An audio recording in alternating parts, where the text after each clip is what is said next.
hear that? That is the air conditioning, I think. It's that loud you can hear it outside.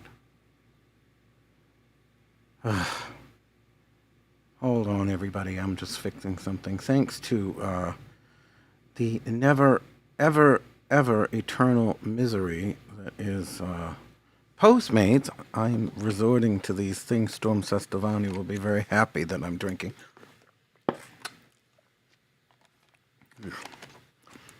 Atkins shake. Yeah, let me see if I can adjust this. So my name is Christian Day. Welcome to Hex Offenders Live. I'm going to keep trying to look up here at the ring light here. Not used to, I can see that little thing of myself, but I sort of, part of me wants to look down at the screen, the laptop screen, but because it's, it's really better if I look at the audience, you can see my eyelashes. If anybody can't hear me, I don't know why Kevin's not texting me back. Let me call him.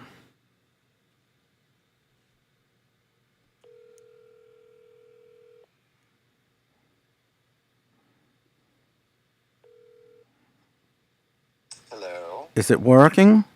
Yes, I can see you. Okay, bye. Well, I never know with things. The worst thing, so basically, welcome to Hex Offenders, and my hope of what this show is going to be, it's weird looking up at this thing. I wish it was a little further down. It doesn't go any further down. But anyway, my hope for this show is I want to have something that kind of goes back to, I don't know if any of you are old enough to remember Talk Back with Bob Larson. And no, I haven't suddenly given my heart to Jesus and my behavior to Satan. Well, maybe that last part. But Bob Larson was this Christian minister, and people would basically call in. And he could talk about just about anything. And half the people that would call in would argue with him. They weren't really just always pleasant conversations. And I don't know if I'll ever have that because, several years, God, how long did we do the original Hex Education radio show on Blog Talk? I only ever had 2 haters call in, and they were the kind of crazies, the ones on the cuckoo check disability stipend from the government because they can't work because of their anxiety, and I just insulted at least 20% of the listeners. And, those were the only ones that ever called in, and only 2 in like 6 years. No one ever, I could never get one of these semi-articulate, because of course none of my haters are actually articulate, but they're semi-articulate. I could never get them to call in. It's too loud. It sounds loud to me. I don't know. I can't tell. It's hard when you're doing all this yourself. And apparently, I can't. How do I make this damn thing bigger? I'm trying to make the type bigger. I can't make the thing bigger, so I can't really see this chat here. I'm going to have to go look at it. Well, God, I can't believe there's no way to do this. Interview. Would there be no? Kevin, while I'm doing this, can you please look up how to do the restream chat? Because it is like so small that my blind eye cannot see it. Elizabeth Godfrey said, but I have to like squirm over here to see it. Those who are articulate are also shy. I'm the most articulate person I know, and I'm not shy. I used to be, not anymore. Hosting karaoke did that. Star Search for Drunks and having to tell these pathetic no talents they could sing. Anyway. I'm extra bitchy because I couldn't get my fucking pizza. So here I am. Hi, Joanne. I have to lean over because Kevin can't seem to figure out for me. Hold on. He should be looking this up, but he's not. So no, I'm going to have to look it up. There's got to be some way to make the chat bigger. Sandra, if you're listening, can you look it up? I cannot find out. Apparently, this is as good as it gets. I can't see it. Let me call him. I don't know what the hell to do. Jesus. Like, what if people are old? Like me. I'm old. I can't see this. All right, how am I going to do this? And my thing won't go any... like, it's on this sort of very small cable. Oh, that's funny. Oh, my God. Let's all buy stock in Postmates and crash it for starving our friends. I don't know. I can't... Somebody said they couldn't call. I don't know what to do. Kevin, can you try calling, please? Like, I lost all my setup time for this because of Postmates. So, like, that's kind of what's happening here as far as what's happening here. And Laura, I don't even know what we're like. I'm sort of not ready because I was literally fighting with some prostitute in some tiki hut in the middle of Malaysia who took the fucking military cock out of her mouth long enough to answer the phone. Okay, that's working. I don't know why somebody else couldn't call. Hold on. Let me see. Is that you? That's me. Hello. Yeah, people think I have a radio voice. You look like a... I know. So, Kevin, have you ever had the problem? You know, Have you ever had the problem with the tiki huts? I can't say that I have, no. Oh, you know you have. He just doesn't want to say it. Hello, I'm wanting to help you. Can you confirm for me? Name is... And I'm like, look, I have nothing against where you're from. But if I'm calling about my fucking pizza and you don't know what one is, well, I have a right to be pissy about it. Of course you do. It's fucking Christ. I want a fucking pizza. And I want to tell you. And by the way, I can't figure out how to blow up this chat. I am listening. Oh, Kevin, I listen to everything you say. Am I helping you right now? Are you sure that I help you? I want to try to help you.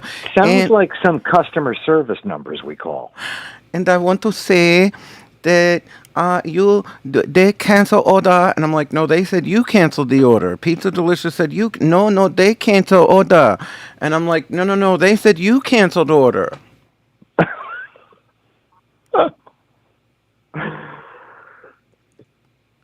Okay, so anyway, I'm stuck with Atkins shakes, which are okay when that's well, they're probably better for you.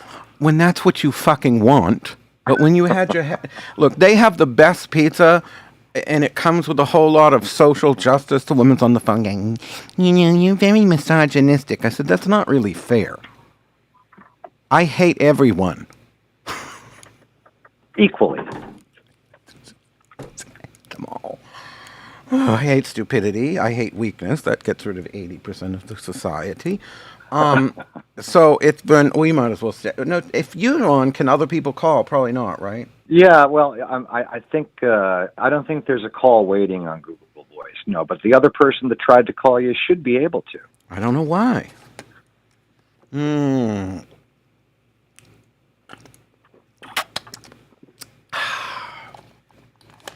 It's not fucking pizza.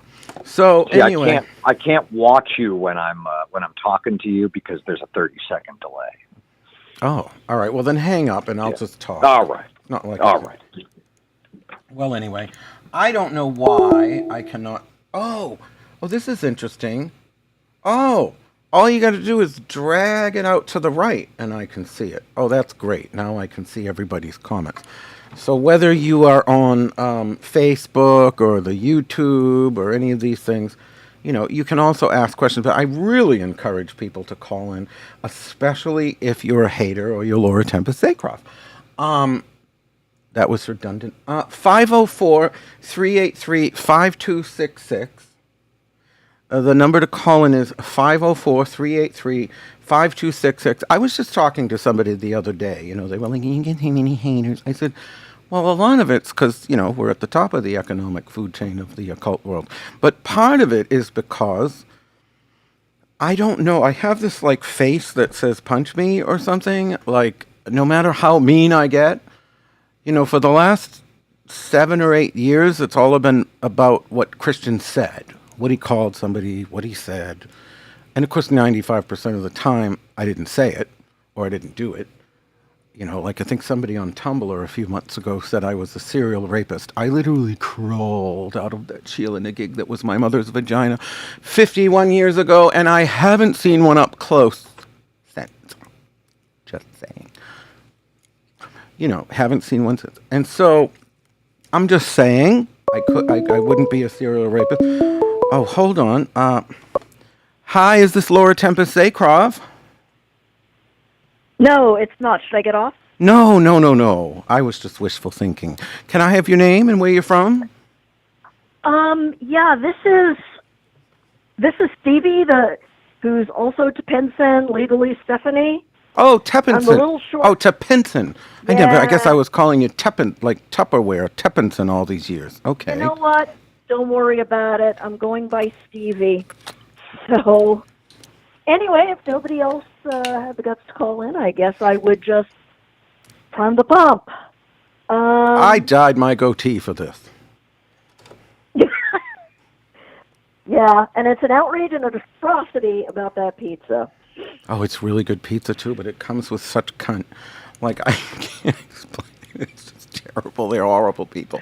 And you know it's them. You know what? I went and I looked at their website to figure out what the heck their story was, and they have bike delivery until 8:45 p.m. Oh, yeah, and they won't deliver more than like a quarter mile or half a mile. It's ridiculous. Like, we're like 3 blocks from them at Hex, or 4 blocks. They won't go across. Like, they will deliver right to the edge of Esplanade. We're like 1 block past it, and they won't go. Like, they're really fucked up. Like, they have really great pizza, and it is so new. It's so New Orleans to have really great pizza, and like make it hard to get. Like anything that's good in New Orleans, which is very, you know, the food's generally good. It is. But most things, services, everything else, just totally sucks. And if you find something good, like I have a really good pool contractor and a really good contractor in the fixing all the broken things in this falling apart house, but they're so far behind weeks and weeks and weeks because so many of the lousy contractors have decided to go on, you know, whatever free COVID checks they can get or whatever. And so they're not working. And so the good people are all backed up. And just so people know, is this too loud? Maybe it's just too loud for me. Oh, I need to turn my headset down. But anyway, for people watching the show, because I know the complaint years ago was, well, he didn't just talk about spells, you know, and like this is totally going to be stream of consciousness. I might go through CNN and like start talking about the Q people, but there will always be this magical spin, or, you know, if nothing else, how I'm going to, you know, curse these people with cancer because they didn't give me my pizza. And I wouldn't do that. I'm a priest now. Years ago, I could do that, and now I am a priest of the craft, and I must not curse people with cancer. Sometimes I want to. Did you have a question that you wanted to ask? How crazy does it make you when people who believe in magic or claim to believe in magic, when you tell them, well, if you want to achieve such and such a goal, why don't you use magic? And then they come up with excuses for why they won't use magic. I'd be happy if they. Do you think it's just because they don't? Okay, because that's an interesting. Don't want it. That really touches to the core. Sorry, I'm having a bit of a sinus attack because there's so much milk in this. Couldn't get pizza, which of course has cheese. So, you know, that really speaks to the core of a lot of my beliefs because. I would be happy if some of these ne'er-do-wells and underachievers would use some of life's basic non-magical lessons to bring success into their lives because, you know, they don't do either. You know, when you find these people, and there's so much, you know, Maxine Sanders once said, you know, she looked at academia as a magic killer. You know, which at first I didn't understand because I love to research for the books, you know, like with the book I wrote, and I'm working on a new one. And I've hired Levi Rowland as a research assistant, you know, because I don't have enough time to go digging through. So if he brings, you know, find out about that catacomb in Alexandria and what they did in the banquet hall, and then I can write about it once I have some sources to read. But I somebody to collect the sources, and so I really like to do research and academic. But I get what she means, because when people look at the ancient world of magic with this purely academic lens, it also begins with the premise that it doesn't work, because the academics believe that it doesn't work. So if you start from that premise, you automatically turn off the power. And I used to be this person. Sean used to call me, my best friend Sean Poirier, he passed away in 2011, used to call me the atheist witch, and he would joke like, that movie Practical Magic, Christian, how can you claim to practice magic when you turn up your nose at it? I'm not used to looking up at this thing. I need like a little light to remind me to look up there. I guess the little screen is okay. But anyway, so you have this idea that you're looking at these ancient magical stories and trying to interpret them through, remember when they did the first Batman Begins and they had to make all the comic booky things look like they could have happened in real life? It's like, that's the magical world, only in the extreme. They've got to make it so real world that nothing actually spectacular could have really happened. It instant transference had to just be astral projection. Nobody could ever actually project their physical form. Well, I get that's a far stretch. Maybe, I don't know if I instantly, no pun intended, would believe someone could do that, without some skepticism here. But at the same time, hell did I do here? Hold on, I just gotta click something. I'm still getting used to all this.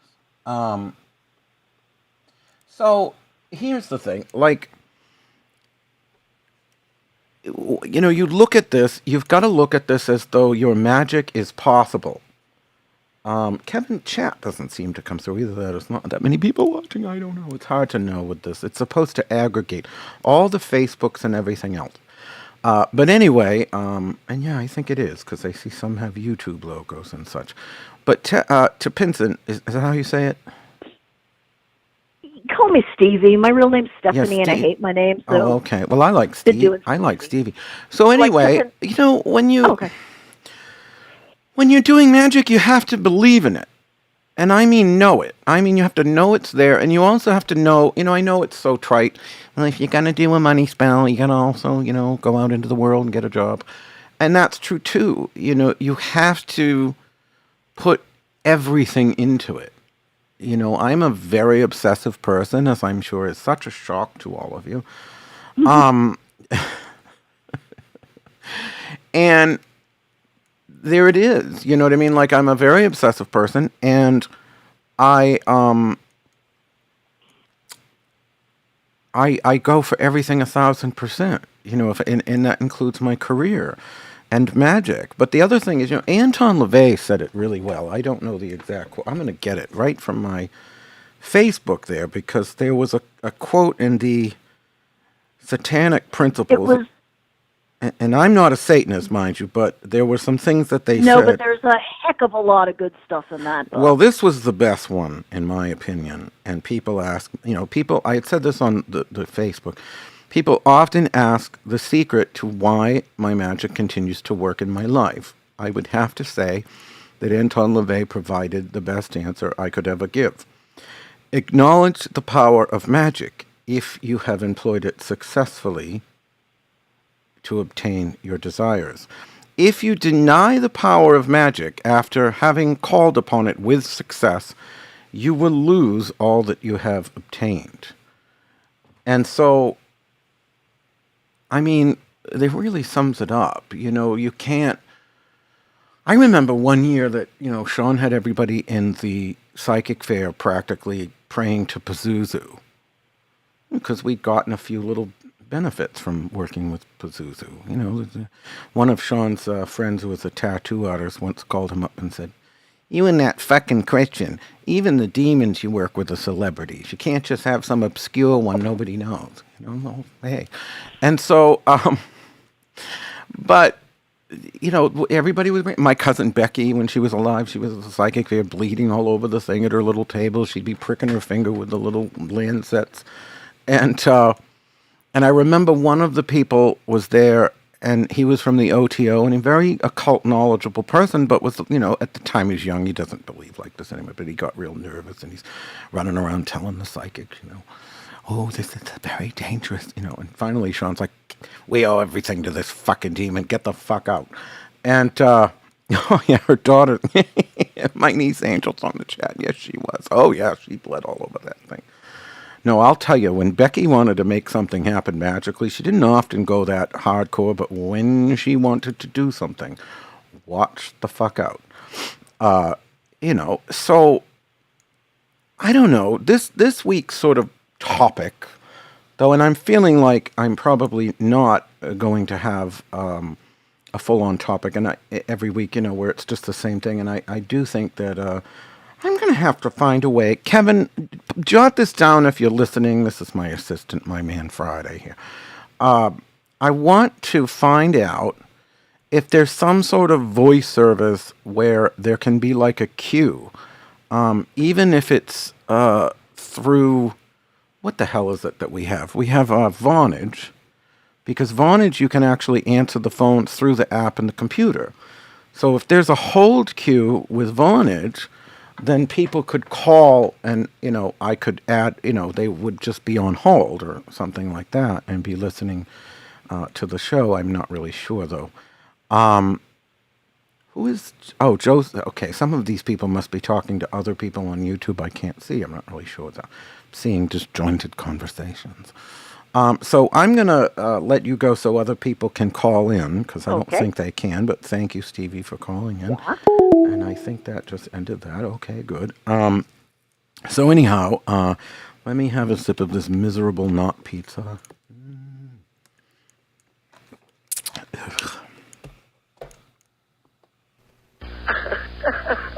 I cast you out, unclean spirit, Shove it up your ass. in the name of our Lord Jesus Christ. Anyway. So, tonight, this was a last-minute sort of show, because I've been getting irritated. Here's the thing I don't understand. Even though I have this super cunt reputation, sometimes I've earned it. Oh, God. This is going to be the call-in of call-ins. Okay. Hello, this is Covendom. Is this Laura Tempest Aycroft? Hi, is this Hex Offenders? Yes. Hey, I just want to say that I really enjoyed what you were saying about academia and, magic. That was really cool to hear. I did just want to, ask about the pizza thing again, though. Did they say that you were misogynistic? Well, I kind of was. I think I let a few words fly. But here's the thing. But it wouldn't have mattered who I was talking to. I was so mad. The point is, I know for a fact that if you don't want to be in Postmates, you don't have to be, because I know businesses that had themselves taken out. So these people that's fucked up. So these people are still in Postmates. You know what it is, though? Most Postmates will allow you to call, like a Postmate can call in. Wait, but did they say that you were misogynistic? Well, yeah, but I mean, I can't really blame them. I might have let a few words fly. My point wasn't that I didn't. What were the words that you said? I think there was at least one cunt in there. You called them a cunt? Honey, that's like a gay man saying hello. So, anyway. Yes, queen! It isn't the 100th time I've said it, or even the 1,000th. I'm just saying, they don't have to be, and they ruined my dinner. I didn't get to have my fucking pizza. I wanted to eat pizza on that's so fucked up. They wouldn't let you order Postmates. Oh my God. Well, what it is with the pizza place is that, unlike most Postmate restaurants, they won't take an order on the phone. They make the Postmate have to go there and wait. And these people don't make much money. They get a very small percentage. Wait, but can't you just go there and order pizza? I'm not going out in a pandemic. What do I look like, the help? I ain't going out there in this. I only got one of my shots. I'm not going in there. So you just had a bunch of cunts, basically, not take your order or something? No, they wouldn't. They wouldn't take the Postmate order over. The Postmate calls. And they say, hi, we're putting in an order for one of our customers. And most restaurants be like, okay, we'll see you when you get here. Pizza Delicious makes you go there. And so then they get there and they wouldn't take the order. So not only did Wait, you have to go there? They don't deliver? Aren't they a pizza restaurant? Well, no. The pizza restaurant only delivers themselves like a half a mile away. They don't deliver to me. God, that's so cuntish, honestly. Yes. Anyway. It's almost like they're like, I hope that their teeth rot out. Is this person joking? I can't help it. I can't tell if you're serious. It's like me when I was 12. I was, I don't know. What can I say? So, do you find that pizza, becomes, a part of your magical experience? Well, it is a circle. A circle? What do you mean by a circle? Well, because the pizza is a you circle. can cast a circle. Like pizza is shaped like a circle. Yeah, no, I like that. Can you expand on that? Can you talk more about, pizza and magic? No way, this person's serious. Anyway, okay. Brian, I need some vodka in this. Anyway, I'm just saying, the round circle represents the universal wisdom. Often we see things like the yin and the yang and the circle around the pentacle and the sacred Native American circles. They all form, this circle of universal wisdom. And anyway, we're going to take the next call because I don't really know where to take this.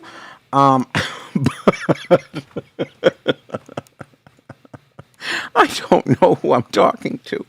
I don't know what it was. It was probably somebody from Pizza Delicious. Anyway, I'm not even a drinker, but I think I need Kahlua in this. Oh, my niece Angel just said, pizza is magic.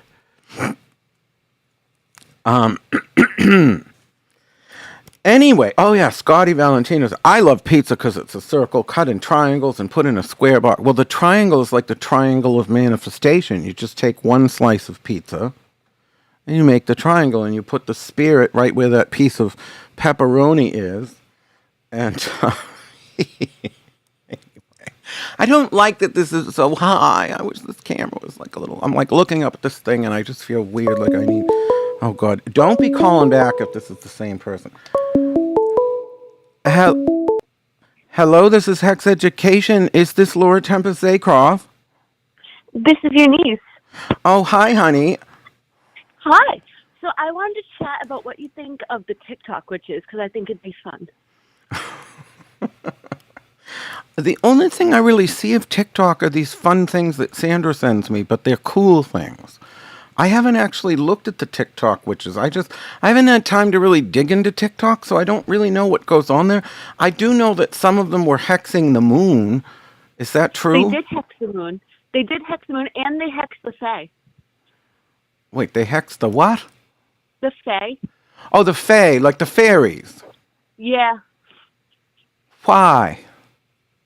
I'm not sure.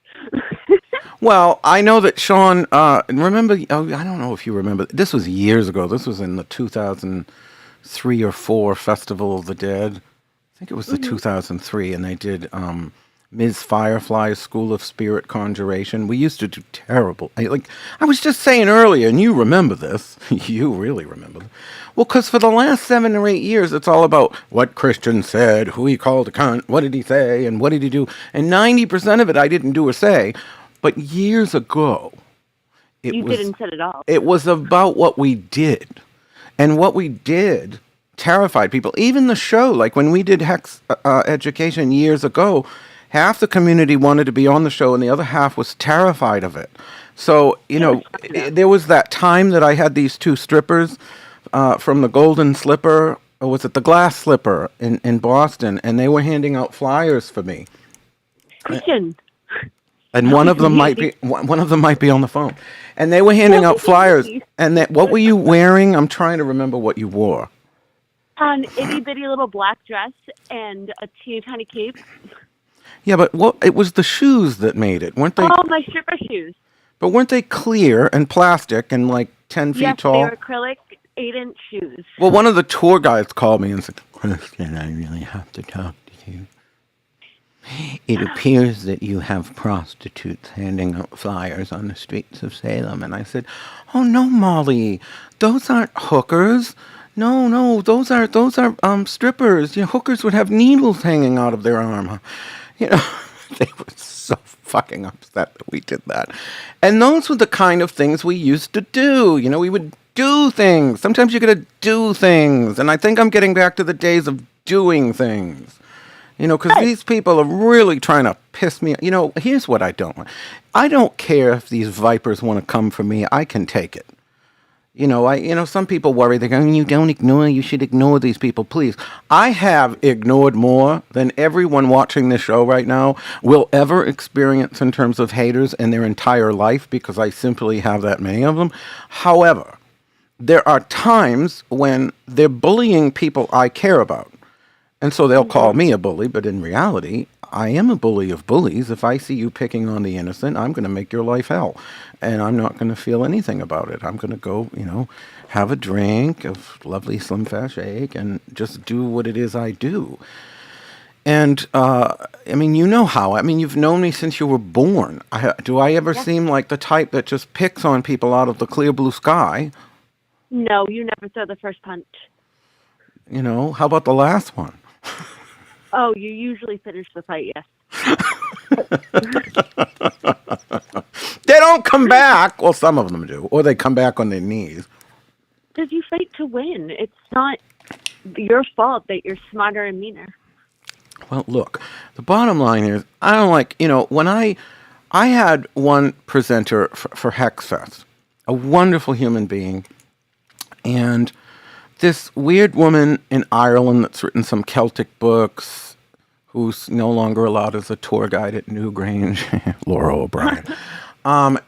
Anyway, this Laura O'Brien person called up this friend of mine, and she was in tears. She was like really, really upset at this call, you know, because she was presenting at Hex Fest, and this group of social justices heard me say that trans medical care for children is necessary, and that was transphobic. I just want you to trans medical care for children is necessary is now transphobic. I didn't understand it either. But anyway, that's what they decided. And so But that doesn't even make, you know what? Exactly. So she got this woman crying, and I was so fucking pissed. I'm like, if I could go over to Ireland and just confront this whore. You know what I mean? I was like, and so, anyway, you know me, when the shit really hits the fan, what I really choose to do is take that energy and make it fuel. In other words, instead of hiring a private investigator to figure out if she's cheating on her taxes or, you know, all those things I someday could do if you push me too far. God knows there's all sorts of little things that go on in my mind of, you know, what can you do when you have lots of disposable money and want to make someone's life hell? But instead, That's one does. I take that and make it fuel. So I said to myself, well, let's create, you know, this Hex Fest seems to be going very smoothly. It hadn't happened yet, of course, when this was all going on last July. But I was like, well, they're harassing my presenters, and it's only, you know, 15, 20 Hex Fest presenters. And Hex Fest live stream was starting to go really well. Oh my God, Zenrez, that's a blast from the past. He used to make the best memes of me. Anyway, anyhow, what was I going to say? So I thought, well, what? The live stream Hex Fest, it hadn't happened yet, but it looked like it was going to go real smooth, and it did go real smooth. So I said, what if we created a live stream conference that was designed from the ground up to be a live stream conference, so that you put, what do you call it? Like, you do things that aren't, like, you know how all these things went online and it was all very desperate, and, oh, we got to refund people, or, you know, whatever, and, oh, we're not going to be as good as we are in person, and everything was all frantic. So what if this was designed from the bottom up? And so I said, well, what would make an online-only conference amazing that you couldn't do in person? or it would be very hard. Even for somebody like us, we hotel every presenter, we fly every presenter, we give them free vending space, 2 dinners, and that's every person, which is why Jason Mankey gave us the Horny Award on Pathos. He's the managing editor of Pathos Pagan, which is the biggest, pagan blog ecosphere out there. And he gave us the award because that we do that makes it easier for, marginalized people that wouldn't normally be able to afford to take the time off from work because, to go to PantheaCon, you had to pay to be there, and so even for us, it would be hard. But I thought, you get people from all over the world. We've got people from Bulgaria, Italy, Australia, all over the UK. So WitchCon. right for WitchCon. So I said, instead of doing something mean, not that I can't, and not that I would feel sorry if I have to lower the fucking size. I'm going to do it. I'm not going to feel bad about it. I'm going to have the attitude that you. Laura said Jason Mankey stepped down. Not that I know of. No. No? No, hold on. No way. Unless it happened in the last week. No. I don't know. Can anybody find out? Sandra, when? Brian, I don't have any way to... Yeah, I guess so. I don't have any way to open the door. When did he step down? Why did he step down? Oh, why do I... this is the kind of stuff I want to address on this show, but nobody ever tells me. Well, anyway... Well, do we know if I still have my award?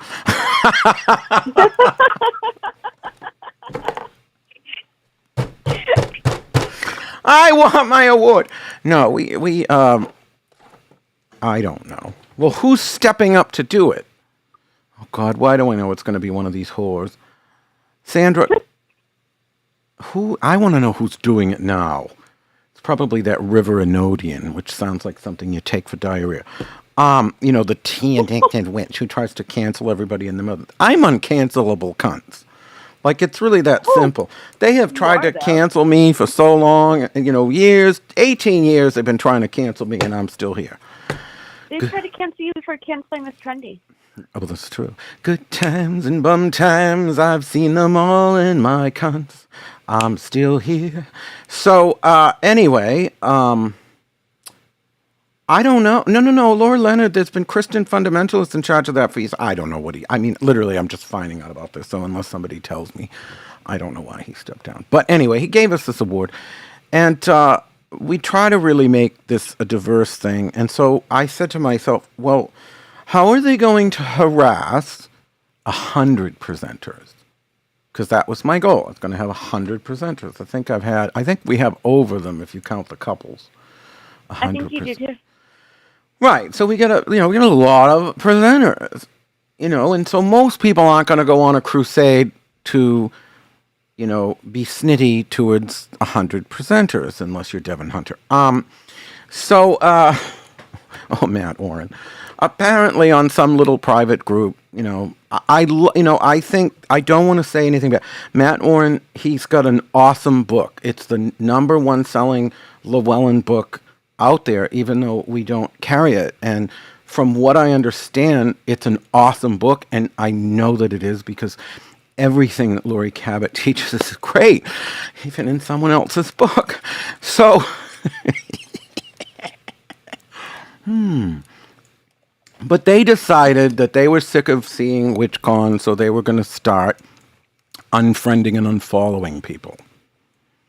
And I will say and I will say Matt and Storm Fairywolf did get a couple white ones, but, I went through page upon page of Devin Hunter's, people he follows, and there were tons of Hexfest and WitchCon presenters, just no people of color that were presenting. Huh. So I was like, I mean, I don't really think he's a racist. I've never thought that, but it does make a statement about what, they call unconscious racism, where you just, No, White Fragility by Robin, what's her face? well, like doing Asian voices of telephone opera. Well, that was me. I can't help it. It's comedy. Joan Rivers did it too. I'm occasionally going to be sort of off color, but here's what I wouldn't do. If I were going to start unfriending friends of someone I didn't like, I wouldn't just pick the black ones like people wouldn't eat the red M&Ms. I'm just saying. You hate everyone equally. Right. And first of all, I wouldn't do this. The only time, and Zenrez, this might explain a lot, but the only time that I unfriended people that were friends with a person is if they felt like they were heavily engaging in that person's social media, and it was Lori Bruno because she made up this story that I called her in the middle of the night and called her a cunt, and as Pizza Delicious just found out, if I'm going to call you a cunt, I'm going to introduce myself first. I wouldn't do it anonymously.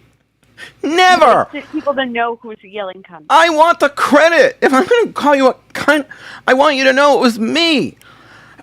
And yes, Brian, I want a cheeseburger. I just don't know how I'm going to get it up. I bet I'm going to have to move something.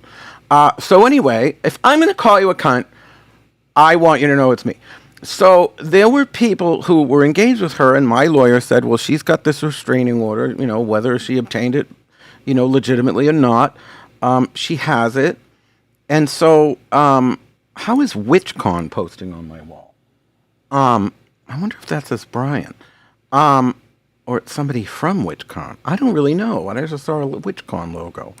But anyway, so I wouldn't do that. But because it was, what do you call it? Oh, my brain just fried. I just lost my train of thought. What was I just talking? You're gonna call someone a cunt. All right, okay. So basically, I did remove, I think, Zen, you were one of them, that were engaging with her, that, in any regular way, because I was very nervous about third-party contact. Craig Schumacher, that looks like a different Craig Schumacher than the one, is that the Craig Schumacher in Australia? Because you don't look the same. No, Zen, that was what it was. My lawyer said it was third-party contact. So I said, well, I'm going to have to delete these people. Here's what I don't do. Like, once it's over, it's like if they want to come back, they come back. Like, I don't like to draw those lines in the sand because I think you'll end up on a very lonely beach. So I don't go around saying, hey, your friends in this one. I mean, Jesus, Angel, you talk to people I can't stand. Though it was good that you punched one of them. What was that? Fred. Yeah, Raccoon Boy. Yeah. To that end, I sent them my resignation. I've been in that position longer than blah, blah, blah. God. Why would you give up such a platform, Jason? Come on, dude. I'm reading this from Sandra. Some of you know this already, but over the past few days, I've been reevaluating some things and decided it was probably best to step aside at Patheos Pagan. I have a feeling I know what that... Well, when he gave me that award, there were 2 bloggers that resigned. Exactly this sort of thing. You know what I mean? Diarrhea Medicine there. What's her name? River Anodian. Or, excuse me, what's their name? I don't want to misgender them. My only conversation, they worked at the Psychic Fair, I think either 1 year or 2 years. And I've only ever said one thing to this tea-addicted witch. And that was, oh my God, you look just like Linda Blair. That's so cool. That was all I'd ever said to this whore. But anyway. And that's a compliment. No, the reason she's a hater and they're a hater, the reason they're a hater, see, I know where all the bodies are buried. People should be glad I don't unleash all of them.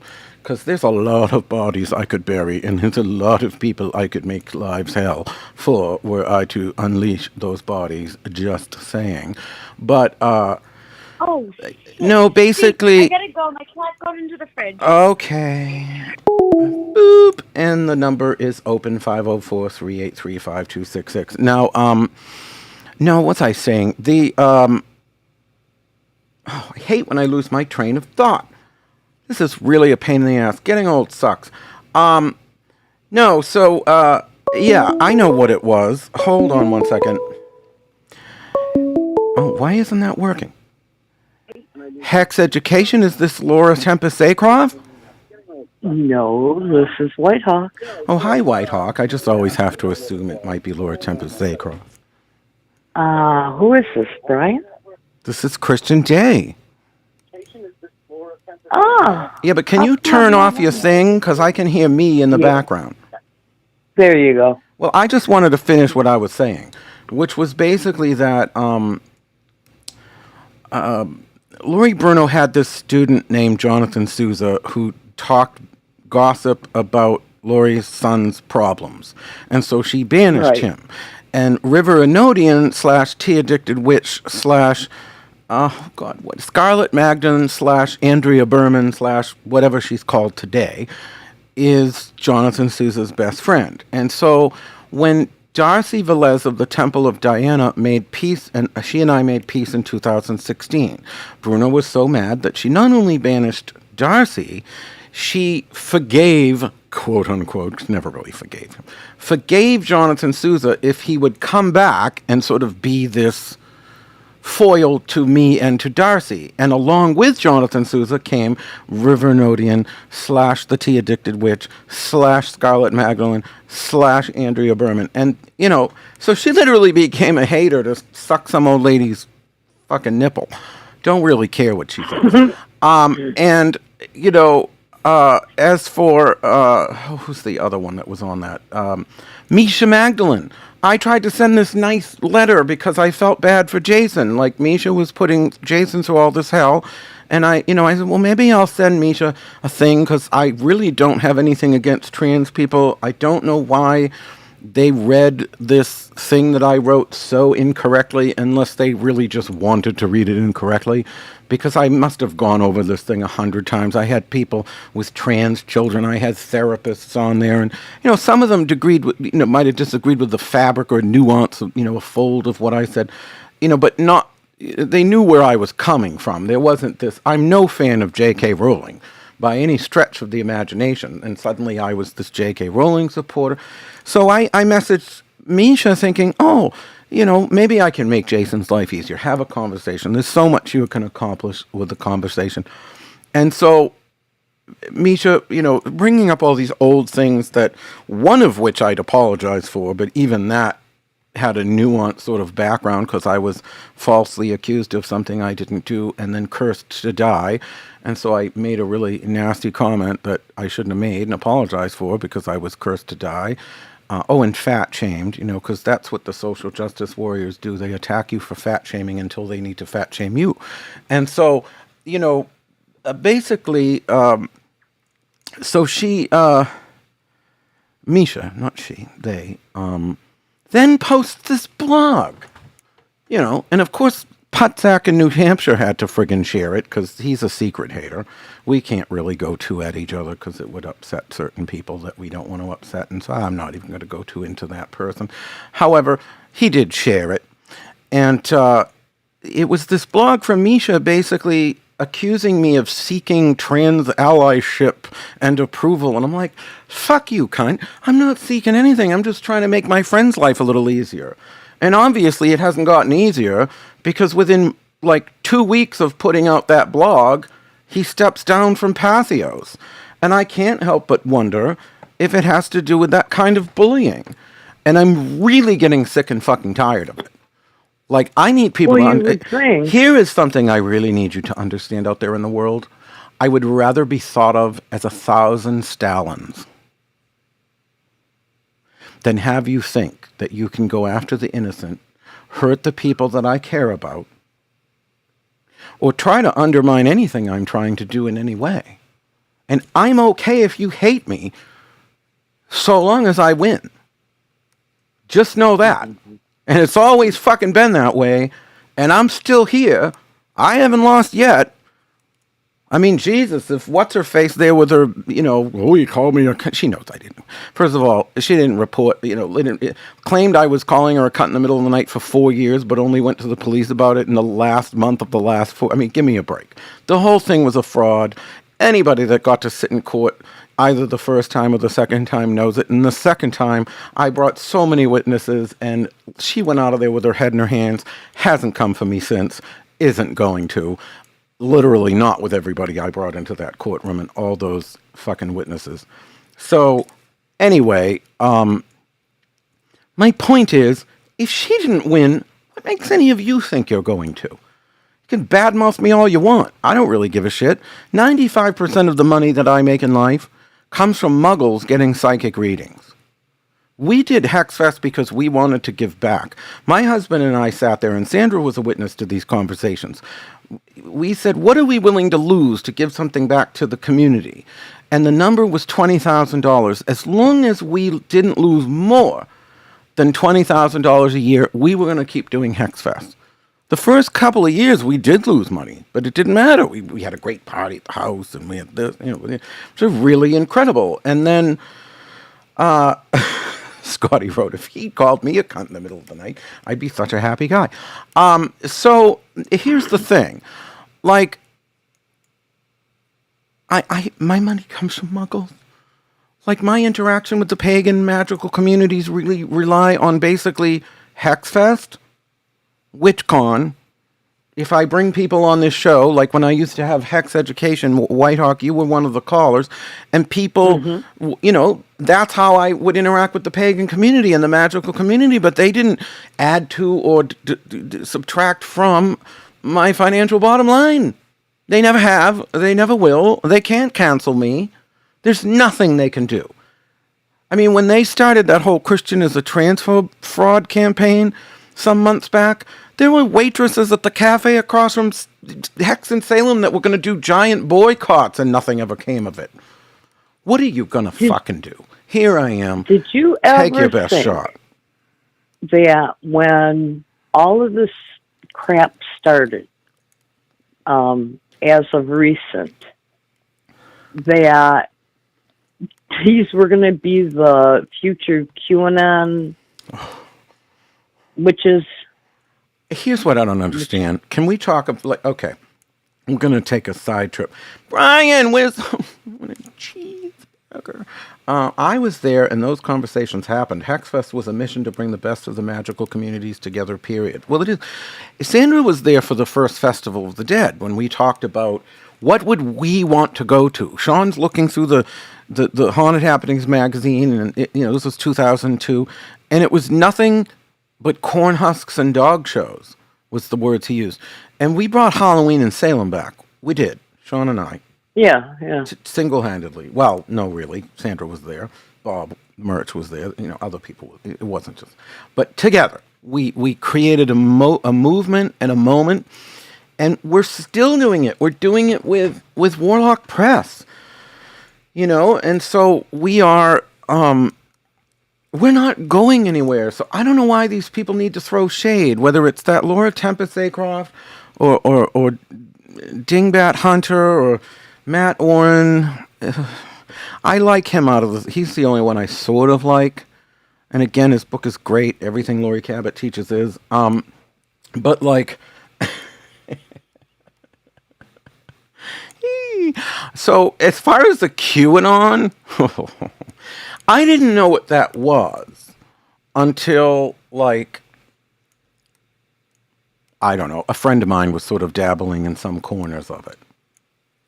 And actually, I've got another friend that's still into it, and they're magical people. And I said to them, I said, okay, Tommy. Are you nuts? What? Yeah. Can you hear me? Did you ask him, are you nuts? I said, well, first I said, Tommy has 2 apples. And then opened a pop-up book. No, here's the thing. So let's get this straight. QAnon, what's really the Qs and the Anons, because I've been learning, I've been reading up on these people and how crazy. A lot of them, there's over 25 million Americans that believe in the Q, or at least Q adjacent, as I was calling them to Pastor Phil Wyman. People that they don't necessarily go to 4chan, 8chan, or 8kun, which is, in that order, the places that Q would post. First 4chan, then 8chan, then 8kun. And just so you know, I went to the 8kun site because I wanted to see. I said, oh, this is where Q actually posts, and all the other people aggregate his posts. And then I thought, why don't they just send people to his posts? Why do they aggregate the posts? I couldn't understand that. Why do they collect them? Why don't they just go look at them there? Now we know why they don't go look at them there. So I go to 8kun, and I would say 20 to 30% of this website was messages using the N-word, the K-word slur against Jews. I mean, it was literally 20% crass racism, another 30% sort of subtle racism, but I mean 20% N-word. So I sat back and I thought, if I were this high-level government operative and I wanted to save the world from this cabal of pedophiles or what have you, satanic, whatever their thing is, and that's what I wanted to, I'm going to save the world. I'm going to go out and save the world. Am I really going to pick this place as my platform where they say the N-word more than they say the and is and as? Yeah. Like, do we think Jesus would pick, 8kun or, I mean, give me a break. Like, this person picked as their platform to introduce themselves as the political savior of America, a place that, like, makes the KKK sound like the PTA. Like, it was that bad. So, I'm starting to study, and, there's two different groups right now on the far right. You've got, like, the Patriot site there. I think it's patriots.win. And those people are all the ones that really want the violent overthrow of the government. And now they're fighting with the Qs because the Qs believe the government's going to do it for them. In fact, they believe it already has. They have this word they use called hopium. Yeah. And it means this little bit of hope that sort of drugs you enough to not be upset. But they've obviously forgotten the metaphor of opium that involves delusion. Like, it's sort of like when you use the word hopium, you're admitting you suffer from delusions. So, anyway, they're subsiding on this bit of a hopium, and so apparently they saw a helicopter up above Mar-a-Lago and Trump Springs, and so, that's Trump's, Palm Beach, not Trump Springs, Palm Beach. And they saw a helicopter, which must mean that the military is controlling Biden and Trump is secretly in charge. Yeah, that's why he's done how many? You know that Trump's, but he's done, according to them. Well, hold on. He's done Biden has done 45 executive orders that have overturned Trump's bullshit. If he were under some control of the military via Trump, like, what is wrong with these people? I'm sorry, what were you saying? By their standards, Trump has Biden and Kamala locked in some basement somewhere in the White House. I get it. I've been reading. It's insane. It's insane. But here's what I want to ask. Here's what I want to ask the right-wing witchy people. And I'm going to have to take another. I'll keep you on until I want to take it because I don't want to hear the beepy thing. But here's the thing. I do know witches that subscribe to this and occultists. And I was just hearing the other day how it's going through the OTO. That doesn't make sense to None me. of it okay, Tommy has two apples. The QAnon movement believes that the Illuminati under the order of Satan has mobilized the cabals of George Soros, who's Jewish, and the Rothschilds, who are Jewish. And they have this cabal that includes, Lady Gaga, Tom Hanks, Oprah, Hillary, Obama, Biden, etc. And that they kidnap children and put them in the basements of pizza parlors that don't actually have basements. And they extract this drug called adrenochrome from the blood of the children. Now, those of you that might have gone to history class in your day might be able to draw a parallel between this and the old Jewish blood libel that claimed that Jews drank the blood of Christian babies.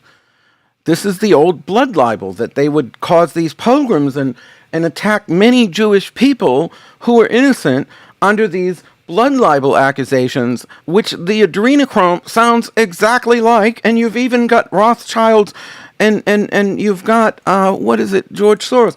But if you get some of them, like David Icke, who, he's the leftist version of the Q.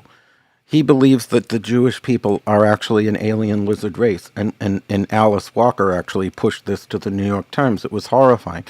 And so, David Icke will say, no, I'm not anti-Semitic because those aren't real Jewish people. They're alien lizards. Well, that makes it all better, of course. Fucking crazy. Yeah. But anyway, my point is, they believe that there is a satanic conspiracy to kidnap children, drink their blood, and overthrow all that is good in the world. Wait. Let me finish. That's what they believe.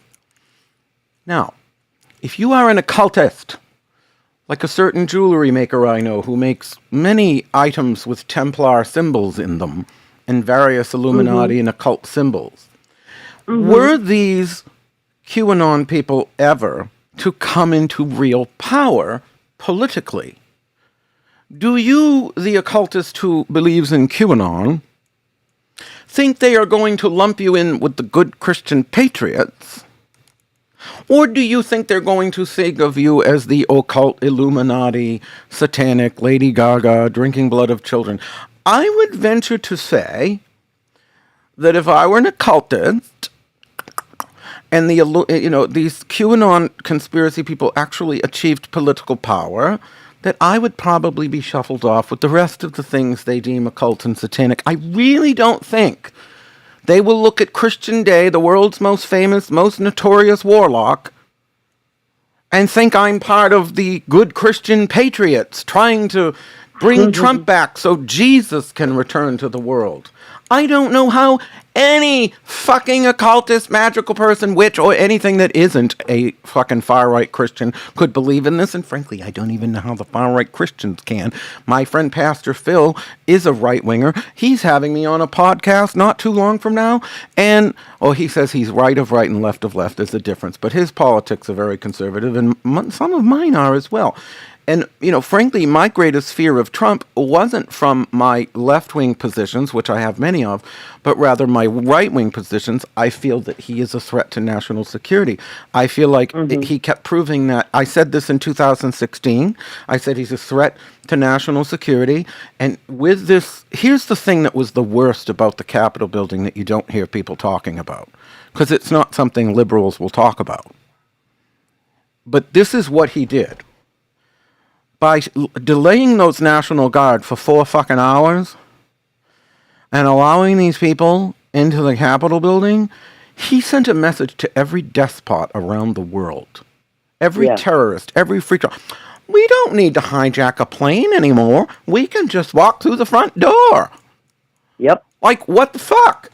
Like, that is why I despise the fact that he barred transgender people from the military, that he's put anti-gay justices on the Supreme Court that will probably vote against my marriage. There are many things he has done that make me despise the man from my more liberal principles. I'm sort of like a Joan Rivers Republican. I mean, I'm a registered Democrat, but, I'm in that, I do believe, I couldn't be libertarian because I don't believe in no military. I actually believe, first of all, 9/12, there would have been so many nukes dropped on Afghanistan, it would have been a glass parking lot, and I would have built a giant Walmart for the Iranians and the Iraqis to work at. Instantly introduce pop culture and modernize the society. But the point is, and then I would have built a military base all of Japan and said, we're here to fucking stay. So I don't agree with Trump pulling all those. I just... Oh, hold on. Can you put it on the dogs are going to eat it. No, I've got it on a chair. Oh.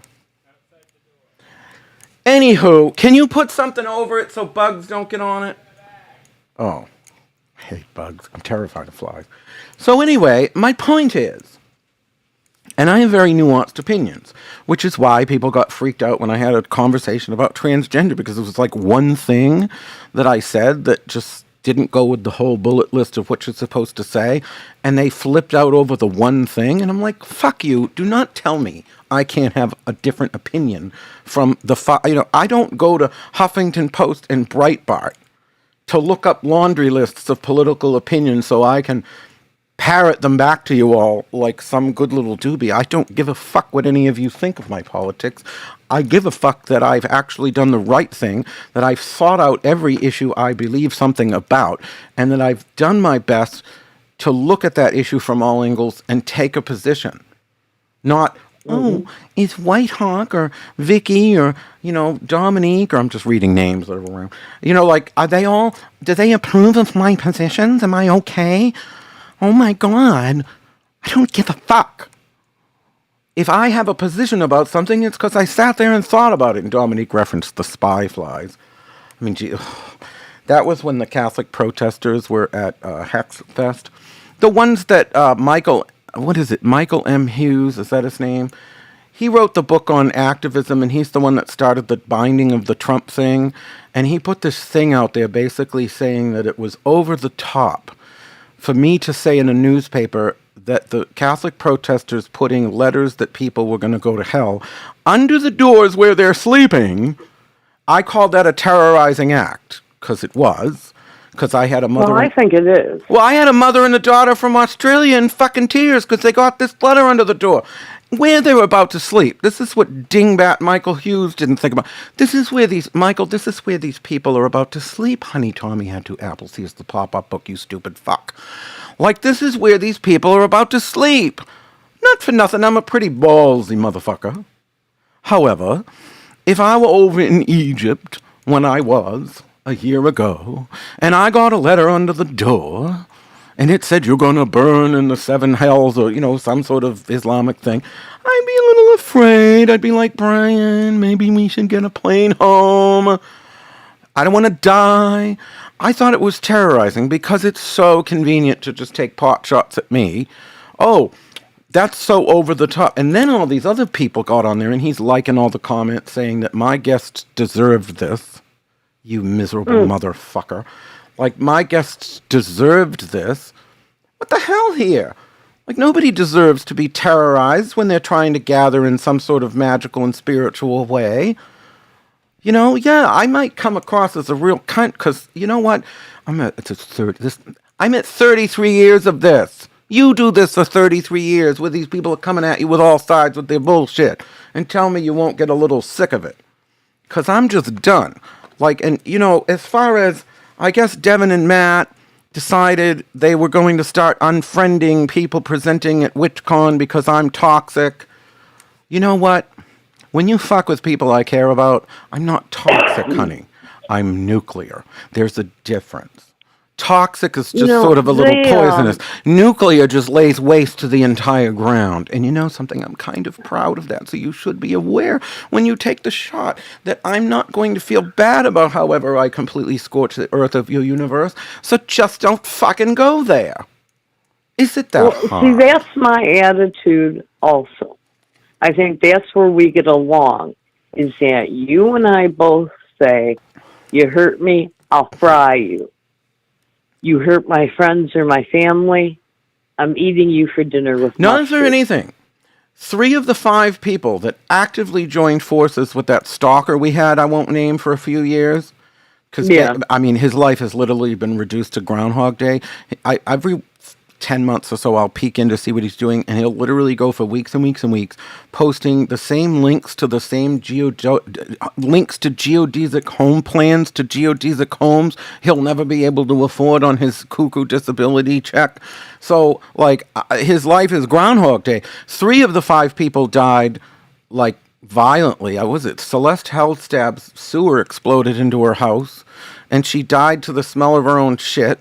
Leela Wendell died choking in her own blood.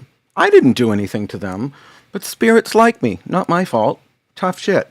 Somebody else. That's what ancestors are for. Somebody likes me, because 5 of those motherfucking 5 people, 3 of those 5 people died suffering. What was the other one? Billy McGregor. She was the other one. But there were only 5. Well, I don't know, but I say Sean. Maybe Sean. God knows. He did a lot of... He did things to me. I'm going to take the next call, Whitehawk. Thank you. All right, I am very Thank you, glad dear. to see you back, and good luck with the show. Thank you, dear. So the line is open, 504-383-5266, and I really don't, I wish I had a hold cue. I don't know. Anyhow, so I am a little bitchy extra this evening because I'm just, like I said in the description, you know, if you draw this many lines in the sand, you're going to, here we go. This is going to be a popular. Why is it I have to press it twice? Hello, this is Hex Education. Is this Laura Tempest Zaycroft? No, but I still think you're going to want to hear from me. Oh, fabulous. What have we got to talk about? What don't we have to talk about? Boy, I'll tell you, we really have seen it all, haven't we? Who is this? But somehow they keep trying. You don't recognize my voice when I'm on the phone with you? Oh my God. You've been on the phone with me half the day. Is this? It doesn't sound like you. Is this Sandra? Yeah. It doesn't sound like you. That's weird. Well, who the hell does it sound like then? Not you. It sounds almost nasal. You never sound nasal. You have a bell-tone voice. Nasal? So, I'm assuming you had a question, or I definitely want to have you on the phone, though, whatever happens. I don't think I had a question in so much as I was going to chime in on a few of the things that you were saying, because it seems like we have, you know, as we have done better, then it just causes more and more people to, you know, and there are certain people that you expect them to sort of come for you, but then there are other people where you go, what the hell, man? Yeah, like, I didn't expect really? this. I didn't expect it from Laura. I sort of expected it from Devin. I kind of expected it from, well, here's the thing with Matt Oren, because he's everybody's friend. You know what I mean? So you don't see him do this, but he does it. Like there was, what was it, a year or two ago, and you said something about it. I think you and he talked about it, where he made it clear that people were coming up at Penzak's Temple Fest and bashing Hex Fest. And then he posts publicly, you know, it's not my place to answer for who speaks at what, but it was done in such a way that shaded the event itself. And then he denied it and said it wasn't about Hex Fest, but you know it was. And all you got to do is, well, what was it about? I don't know. You know, it was absolutely about fucking Hex Fest, you cunt. So here's the thing. Yeah, I'm not as nice as Matt Oren. I don't pretend to be. But what I will say is I have taken my best friend Sean's advice, and that is, if you're going to play the devil's game, do it in the devil's name. Like, if I'm mad at you, I'm not going to pretend not to me. If I have a problem with the manager of the Hexfest event, I don't wait 2 years to whip it out at you in a fight, like this person I won't name did to me yesterday. Had all these issues with the fucking drunken idiot we had working for us a couple years ago that ran Hexfest and almost into the ground. And, you know, you know, come to me and then accuses me of being you know, I wasn't supervising. You know, mind you, that same person has, like you pointed out, Sandra called me a control freak and said I was, am I controlling or am I an absentee landlord? Like, how can you really be both? I'm fascinated when people think you can be both. Well, you're 1,400 miles away and managing our entire empire up north, Sandra. Do you feel like I'm hands off? The sheer number of times that I've been like, my God, I wish he would just leave me alone and let me do my job, is like, I can't understand how anyone thinks that you're absentee anything. I don't get it. I've walked you around the entire store on video on multiple occasions. And I'm like, Sandra, I mean, it's just Sandra, like, no, go back to the book. No, there was something at the books. You need to go back. Yeah, no, like, I would be like, oh my God, we're going to have a walkthrough. People up here would be like losing it. Like, oh my God, there's going to be a walkthrough. Like, gird your loins. Remember, gird your loins, what is it? indeed. Remember, what was it? The Devil Wears Prada. Gird your loins, she's here. But this is the thing. So, just so people have a backstory, the reason Devin and is posting these ridiculously, um, I'm feeling I have to unfriend people who have this toxic person in their life, and because I really love those people, but, I don't want to have to see the toxic person, excuse me, I'm not toxic, cunt, I'm nuclear, there is a difference. Toxic people actually leave something left alive. So, anyway, but the point is that this is basically what happened. So I have a friend here in New Orleans, and years ago, she did a WitchCon at some local hotel. And, I didn't go because we actually weren't speaking at the time. And, of course, like everybody, we have tiffs, people make up, we're fine. She's a wonderful person and, does amazing things. And I am always trying to encourage her to be more out there, and visible, and just a really amazing person. And so she had this WitchCon. Now, as I was saying earlier in the show, there was this friend of mine who was a Hex Fest presenter, and that skank Laura O'Brien called her and had her in tears, and, she was just really, really upset, and I'm like, if somebody attacks me, I might get annoyed. If they attack somebody I care about, as Sandra, you will remember in 2003 with the Knights of Columbus, that I literally burned my way. I think the state deputy had to resign, of the Knights of Columbus. I was literally. Yeah, that was. I do. When I saw your name, Sandra's name here ended up on a death threat with the quote, "Thou shalt not suffer a witch to live," from the Bible. On the Nuremberg files, which if any of you remember, was a list of abortion doctors where they would put a red line through the name when one of them got killed, and the message was to go kill them. And so they put Sandra's name on that. So by that point, I'm like, I'm going to burn my way through whoever of these people. I will make them realize I was the wrong person. She was the wrong person. This was not cool. And we won. They hate me. I think you saw, was it Marchand or something in the Dunkin' Donuts scene? It was like they were all pissy because I'd caused them so much misery. I'm like, tough shit. Don't fuck with my friends. You can sit there and try to cancel me to the end of time. It ain't going to change nothing. Don't fuck with my friends. I'll make your life hell. I'll get away with it. And I'll have sushi after, and you'll be fucking miserable. Don't fuck with my friends. It's that simple. So I'm like all bent. I said, well, what are they going to do with 100%ers? So we created, I said, well, this is going so well with this whole, Hexfest live stream. Let's do something that's actually tailored for the online audience. And so I called up my friend, and I said, hi, friend. I said, can I use the WitchCon name? Are you ever going to use it again?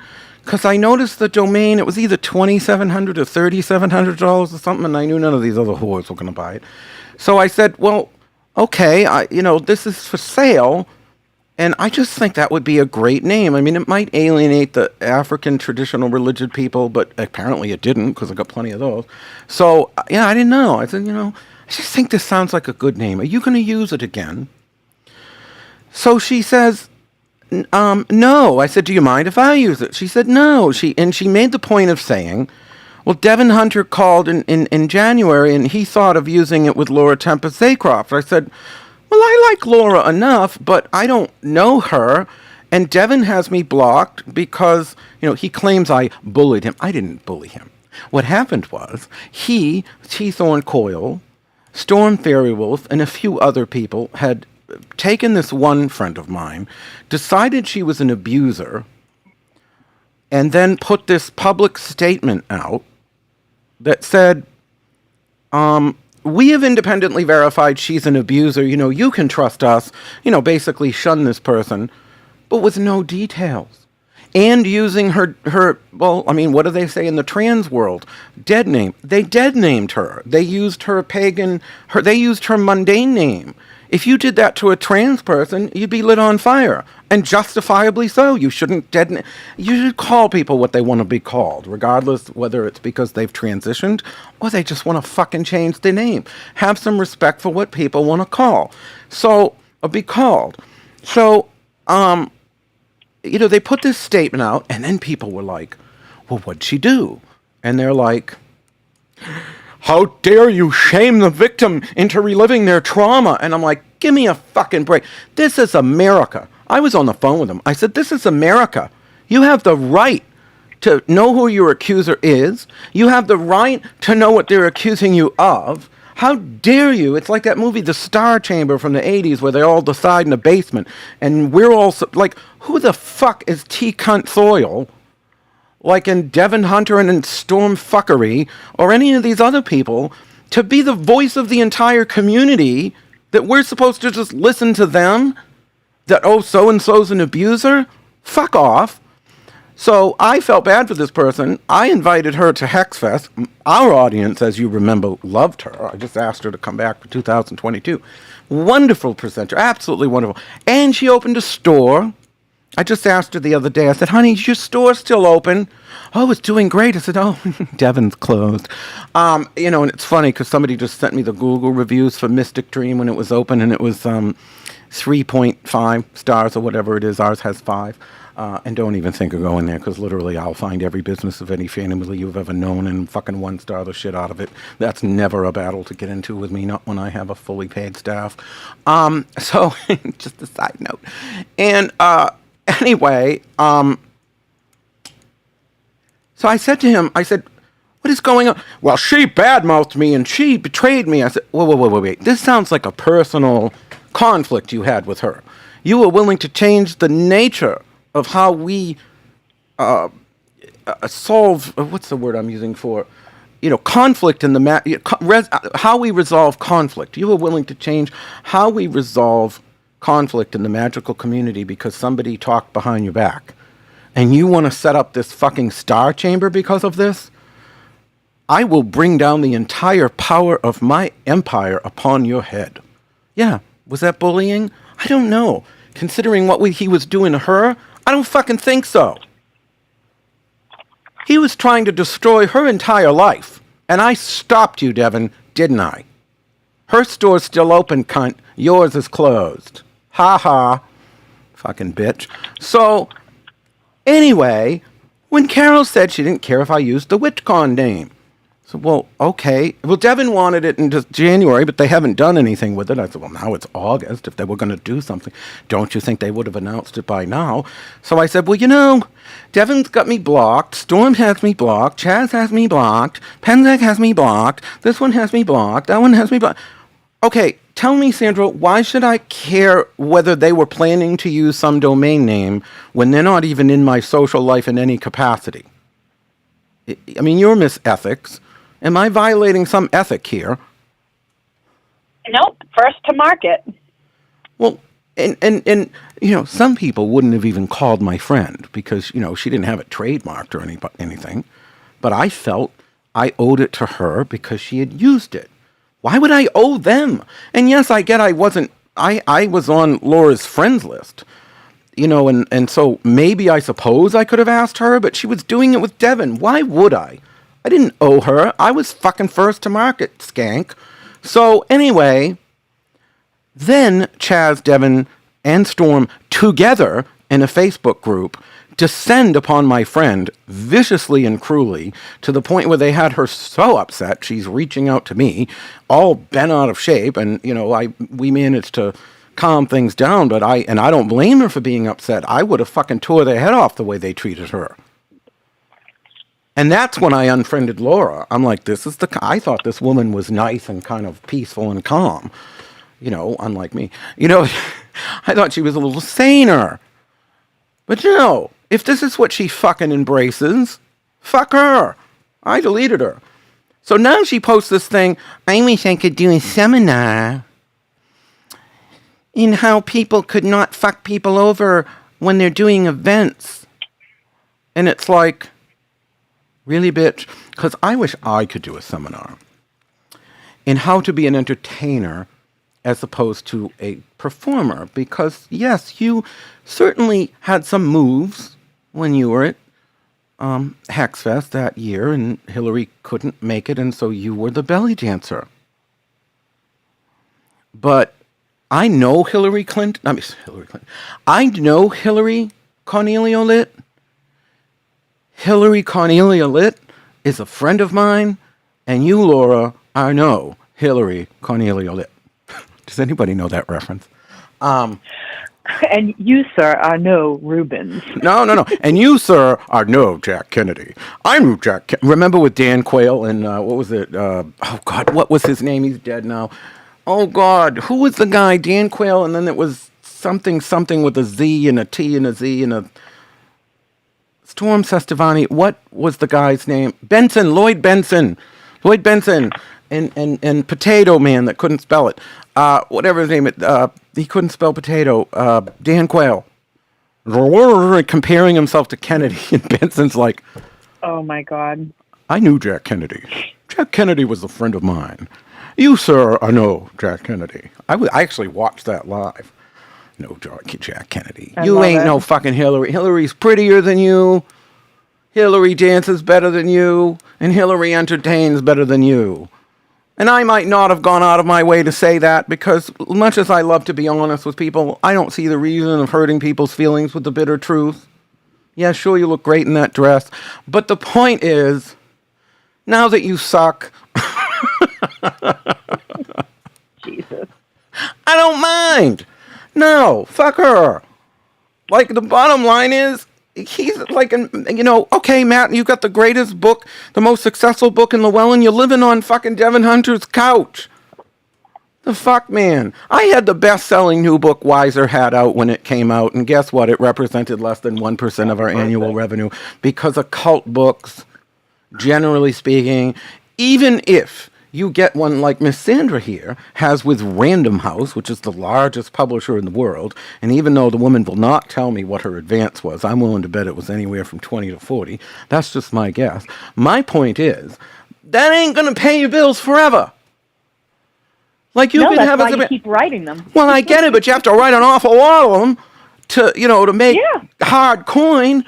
You know what I mean? It's like, and even then, like, you're in a very small club because, like Rosemary told me when she and George Norrie pitched a book to Weiser that they were only offered a $4,000 advance. She originally was my co-author. She took her name off it, and so she wrote about half the chapters. I had to rewrite about half of the, like I'd had to go through and re-editorialize all of it into my voice because people have loved to say it was ghostwritten. It wasn't. That entire book had to be redone in my voice because her voice is more encyclopedic. Mine is more anecdotal.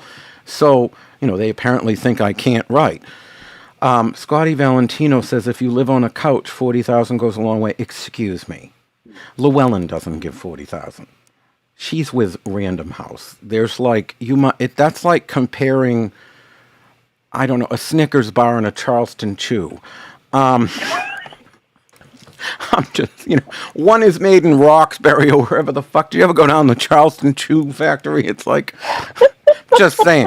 It ain't fucking Hershey's. I'm just saying. It's like comparing fucking Godiva. Can we not hold Hershey's up as, as some kind of good chocolate? I'm saying compared to, not. I get it. It's like, it's not like they're Whitman. No, it's, no. It's, what is it? But compared to Charleston Chew, you know what I mean? It's like comparing Godiva to Necco wafers. You know what I mean? It's like, okay, great, he has a great Llewellyn book. I like Matt for what he is. If you're watching this, Matt, I think you're a pussy.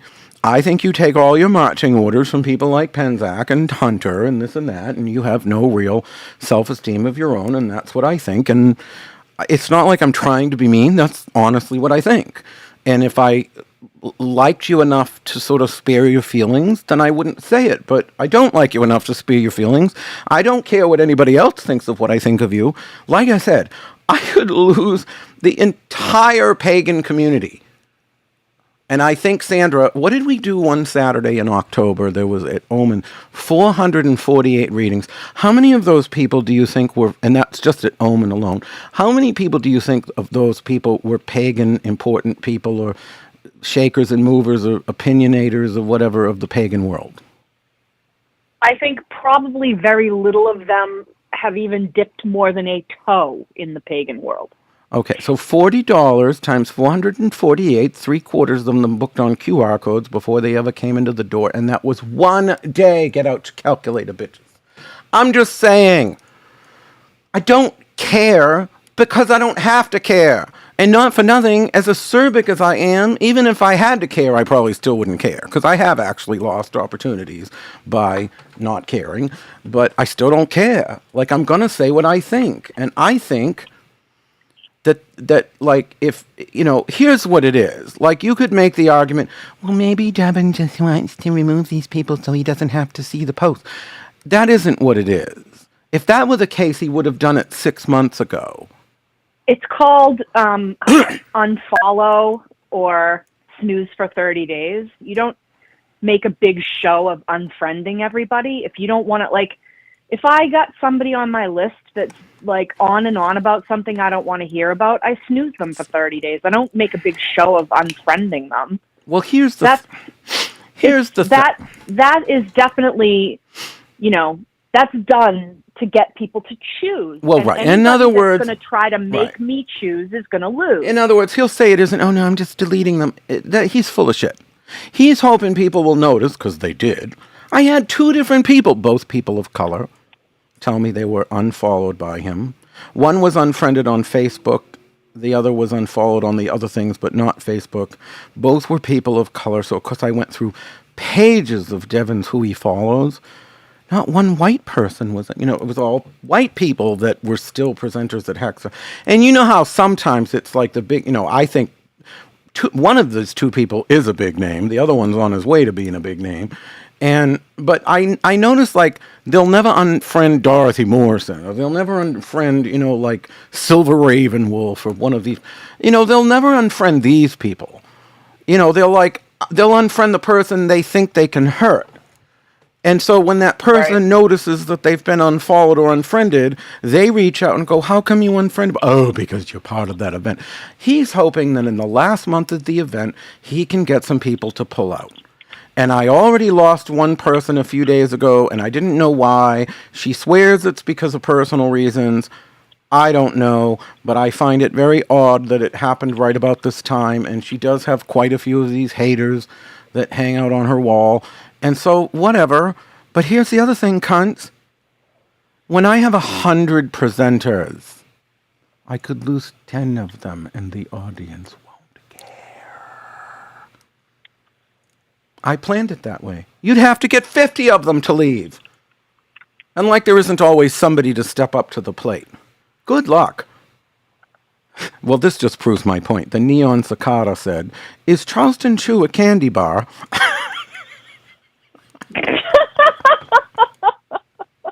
Well, I mean, it does kind of give you the, like, I mean, you know what I mean? It's really this low rent thing made in, where is it made? Is it in Chelsea?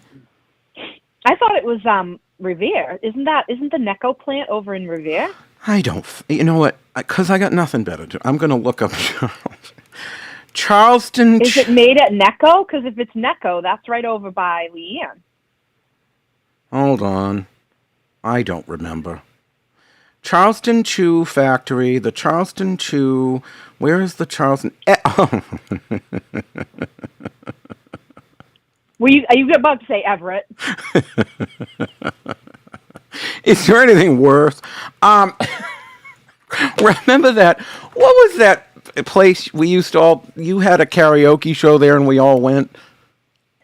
Oh, Anna's Cafe. And anytime anybody, but anytime that wasn't a front for the mob. Yeah, but anybody that would sing besides you, your boyfriend had those gun things, like the headsets, like I have on now. Only the headset that you wear on the shooting range, and he would put them on. It'd be like, "What the blonde sing?" Oh yeah, no, I remember. We were hateful people then, and these people think they're going to get past us now. Ashley Sadie said the old Charleston Chew is condos now. Well, where was the old Charleston Chew? Charleston Chew. Where was the old one? I'm waiting for Ashley to tell me. They've got a Wikipedia page. Kevin says they have a Wikipedia Well, give me the page. answer. Why do I got to go looking it up? I'm alive. So where was it, honey? Let me see. We're going to The get company was such a... purchased. The company was purchased. It doesn't say. Where was it located? What the hell is Wikipedia worth if it won't even say where it's located? Ashley said near Revere. If you have a Cracker Barrel near you, their gift shop has a lot of really obscure and small brand candies. I do like Cracker Barrel, even though they used to be so homophobic. Whitehawk said Necco's went out of business for a couple years and now they're back. What was it? Wasn't it Martha Stewart that wanted to make a roof out of Necco wafers in some gingerbread house, but only the white ones? They must have had a great arts and crafts department when she was in prison. She can Oh my God. she can make do with a handful of lint. So anyway. Well, now now God knows what she's learned how to craft with rolling papers, hanging around with Snoop. Storm Sestavani says, only Christian can segue into a whole conversation of food and candy, and now Cracker Barrel. Originally made in Cambridge. Cambridge was where it was originally. Cambridge. This doesn't even make sense. The People's Republic. The People's Republic of Cambridge.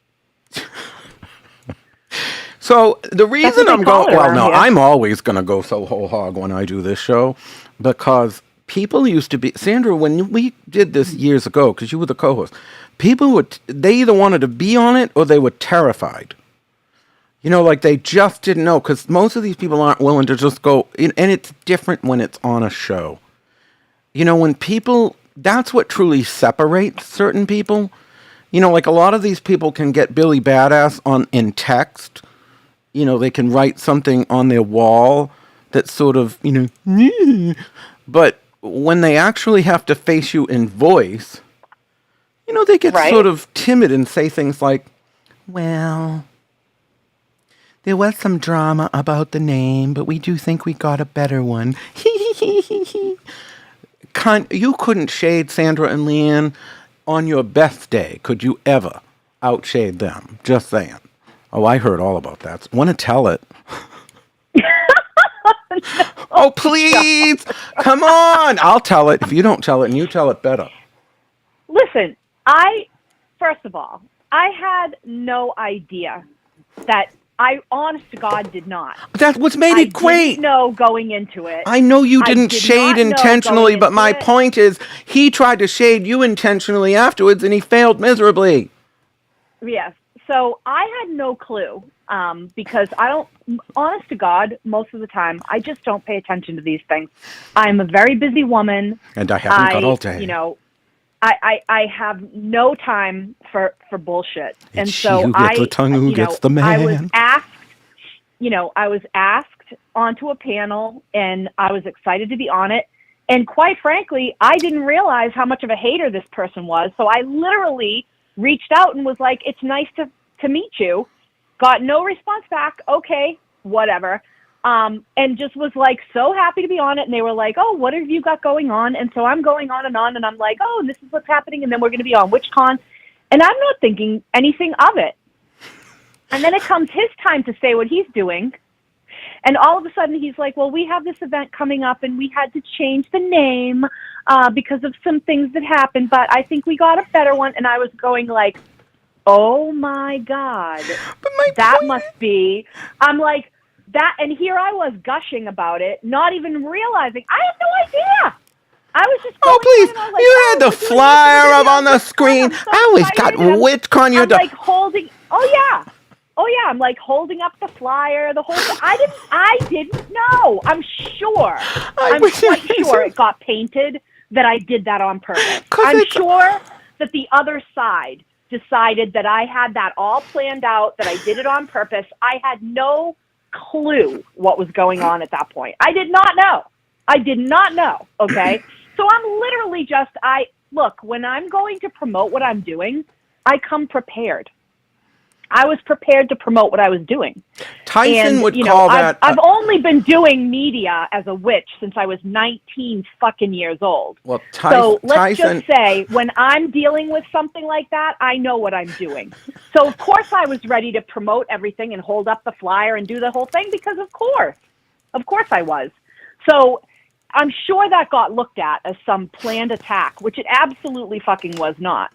But it didn't dim my shine at all for that, you know, for it to be said the way There it you was. I have. was just like, Wait a minute. We could just sum up this whole fucking conversation with one thing.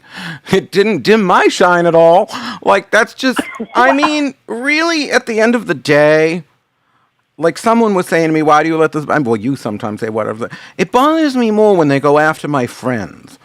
Like, I don't like that. Like, I don't like them, like, trying to force people to choose. And furthermore, most of them ain't going to choose you, bitch. So, like, I mean, here's the thing. They aren't going to choose you. Why the hell did this go off? Oh, there we go. They aren't going to choose you. And so, 1 out of 100 might choose you. Most of them aren't going to choose either one of us. They're not interested in the choice. So, you know, you draw that many lines on the sand, you end up on a lonely beach. I learned that. I have faced many battles. I learned in Salem. Do not do the, you talk to so-and-so, I can't talk to you. Because eventually you've got nobody left. And apparently, you know, they haven't, you know, what is Devin, 28? What are these? Are these people even 30? You know what I mean? Like, they're... oh, I don't know. I don't know, but they haven't learned. I couldn't tell you. You know, once you hit, what are we? I'm 51, so you must be 50 or 51. I don't know. Oh, we don't talk about a lady's age. I don't know. When the hell have I had any couth? So the point is, I'm just saying we're not in our 20s anymore. These kids haven't learned. You know what I mean? Like, you're going to just, you know, they keep waiting for me to die. You know, I was, I mean, it's just, well, I was telling somebody, I think it was Penny Cabot I was on the phone with. I said, you know, Penny, people have been writing your mother's epitaph since I met her. 31 years ago, they said she was dying from a heart condition. I said, Penny, she's going to be visiting our graves. Like, there's just there's no two ways about it. Don't write, once you start writing people off, I swear the gods have this sick sense of humor. They seriously do. They're going to be like, are you writing this person off? Like, they keep writing Cher off. And like, that's right, honey. Post-nuclear war, you're going to have the cockroaches and Cher. Just saying. I am going to... Kevin says you're not going anywhere because only the good die young. Well, this is true. I'm going to hang up because I want Storm to call in and give us... Oh, yes. I want him to help me. Storm, you got to call in. It's 504-383... 5266. Basically, Laura Leonard, we're stepping into our elderhood. Hey! Oh, I gotta talk about that next. See. I'm old, bitches. I'll always win.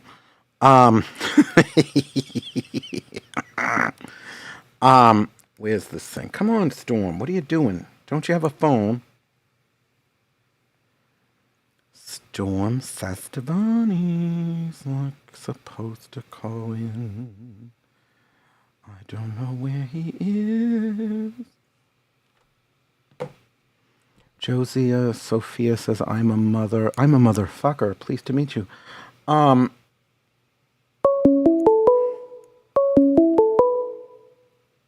It's not doing it the first time when I push the button. Come here. This is Hex Education. Is this Laura Tempest Zaycroft? This is who? You don't even change your voice any, Christian. You have to really work it a little bit better. I mean, you have to be like Grease from the restaurant in the middle of Manhattan. Oh, Jesus Christ. They were already going to attack me because I did trying to help you with. I took GI cock out of mouth so I could pick up phone and help you with customer service. I do think, I'm sorry, I think most of these phone reps in India are actually also working at a whorehouse. You sounded like the checkout lady at the Manchu Walk.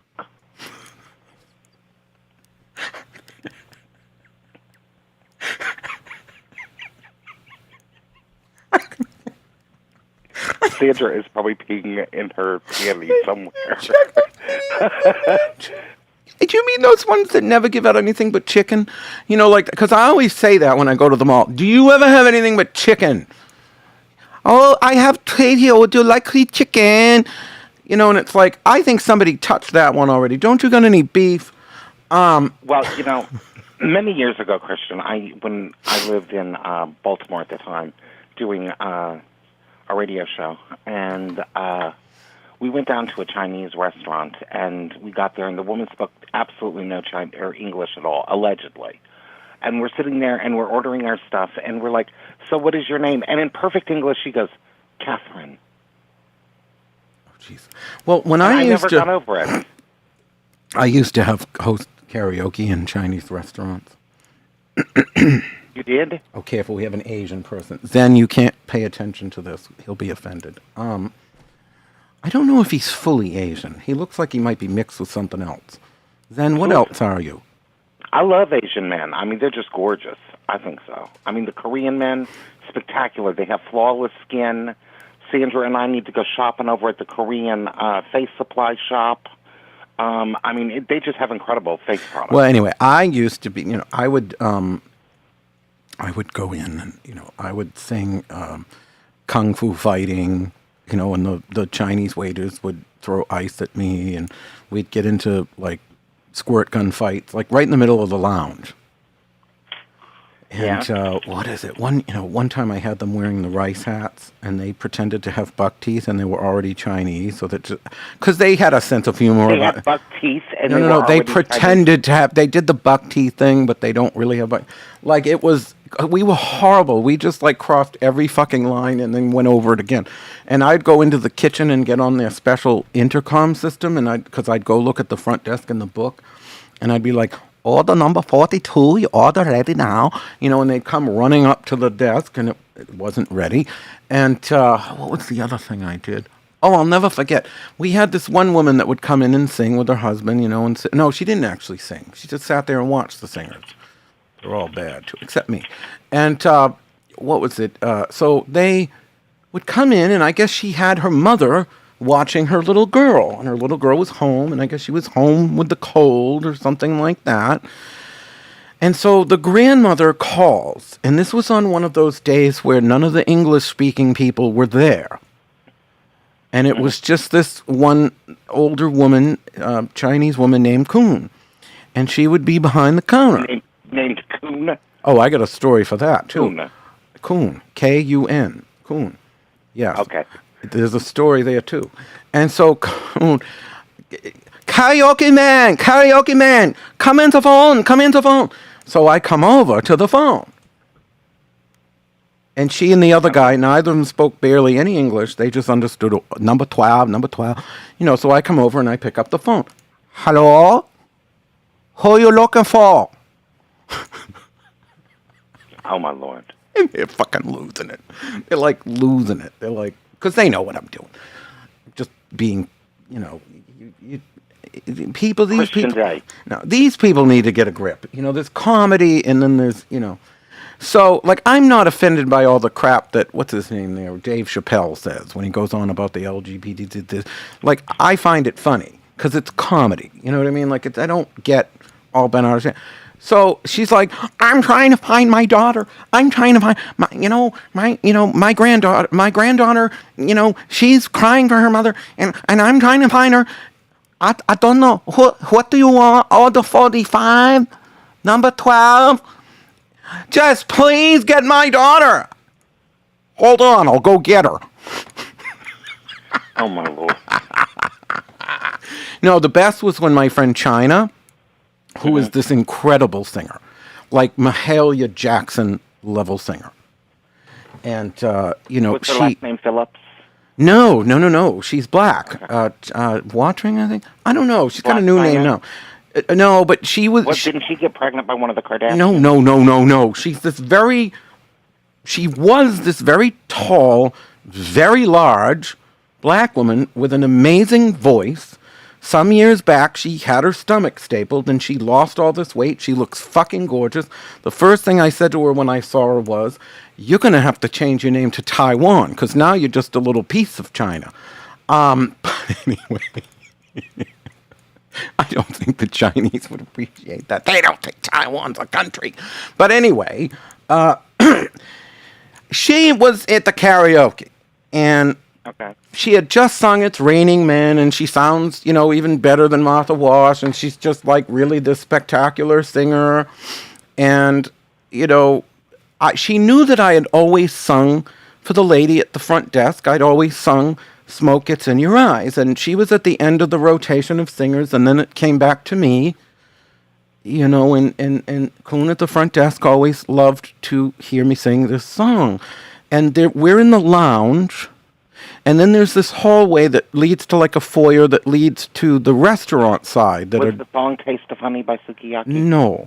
And so there's this sort of hallway that goes to the restaurant side. And so, Coon's in the center, and then you go to the hallway that comes to the door into the karaoke room, and China is standing in the door. Okay? So I'm singing, they asked me how I knew, my true love was true. Anyway, so I'm singing this, I'm like, hey, Coon, this is for you. So I go walking up to the bar, and I've got these people giving me dirty looks. I'm like, what did I do something wrong? You just called that woman a coon. I said, no. That's the woman's name. Why would they name her that? I'm like, no. The woman at the front desk. So they thought I was saying something awful. I can't believe you don't think that's funny. I think it's hilarious. I'm biting the sides of my cheek. We are on the radio, after all, or on a show. I'm just saying. They thought I was calling the poor woman a coon. No, it was the woman at the front desk. They asked me how I knew. Now, what did you sing for her? That, oh, I of course replied, something here inside cannot be denied. I think you missed your calling. You should have been an opera singer. I love this microphone. Like, even without... You really should have been an opera singer. Even without reverb. Meanwhile, you could have been this big, huge opera singer like Pavarotti. Oh, don't know mobile. I can't remember the words. La da da da da dum. Dee da da da da dum. Da da da da dum. Anyway, Now, what did you want to know from me? Okay, so can I ask you, why is Devin Hunter, why are these people acting all kookerific? Is it just because of Hexes, or is there something in the stars? We're going to have a new, what did we want to call your segment? Okay. Assholes in the Stars? Oh, my God. The Cuntiac and the Zodiac? First of all, let me get my voice out just for you, Christian, okay? Good evening, everybody. This is Storm Sestavani, and you're listening to Hex Offenders. I'm the astrologer. What is going on is that Mercury has turned retrograde. It's turned retrograde in the sign of Aquarius. Aquarius has to do with groups, okay? So when you have miscommunication or communication that's gone awry, or people not able to listen to one another, or people not looking at the facts, or people, moving from one tangent to another, in a group, what's going to happen is witch wars. Or any other kind of war. I mean, I am seeing in my social media, I was discussing this with a friend last night, that, I see at least 6 in different fields, by the way, okay, that are all ready to break out in... Oh, no. Just so you know, the ATRs are completely African traditions. There's been all kinds of wars going on over there, too. But that's been going on for weeks. So I don't know if it's just Mercury. What else is happening? Well, that there was a whole different thing. We have we have Saturn, which is in square to Uranus. Saturn in square my to anus or your anus? Nothing is getting close to my anus. I shut that down a long time ago. This is not the World Fair anymore. I'm not taking tickets. What you do with your anus is your own business. Why you had to start talking about anuses, I have no idea. But anyways, there was this little thing in the sky, Christian, in case you didn't know, that was called Uranus. Okay? You're just saying that so no one can make the pun. See, this is why I love Levi. Levi's traditional astrology book doesn't have Uranus or Pluto or Neptune. It's easier. It took off 3 of the planets. I can learn it more easily. Okay. I don't know I'm what not a any of it traditional astrologer. I don't know what any of it means. And I laid out the whole book. Okay. The planet Uranus has to do with rebellion, breaking free of social norms. When it transits through your chart, it tends to crack things up. It gives you some form of new perception. It has a lot to do with progress. In other words, not progress from the perspective of, oh, this is going to progress, but huge, gigantic collective progression of the species, okay? In other words, in some way, even as difficult as things are right now, we're moving to another, in a different direction. We're moving in a way that is more sustainable to the human race. So what you have with Saturn in square to Uranus is that you have the collective bourgeoisie, the government, structure, the old male white everything guard, okay, that is currently being shattered by a lot of different things. It's being shattered by Black Lives Matters. It's being shattered by Antifa. It's being shattered by... But it's not all male. Look at some of those kooks that went into the Capitol building. There was There was Taser testicles, but he was male. That's the guy that had a heart attack because he shocked his... Those are what are called Karens. Okay, but you had... what was her name? No. I have a name for her. I wanted to make her bleed out video my screensaver. Gurney Girl. That's what it was. But my Gurney Girl. That was the one that got shot trying to break in and bled out on a gurney. I wanted to make it my screensaver. I hated these people. But the best one... When you're rotund in the rotunda, you might get run under. I'm just saying. What did I call her? Oh, Trampolina. That was my name for her. There was a woman that ended up being, she was like 400 pounds, and she'd been out in front of the Capitol building holding a sign saying, "Don't tread on me." And then they did. She broke into the Capitol building. She got trampled under. And somebody just mentioned Marjorie Taylor Greene. How do they even let her in the building?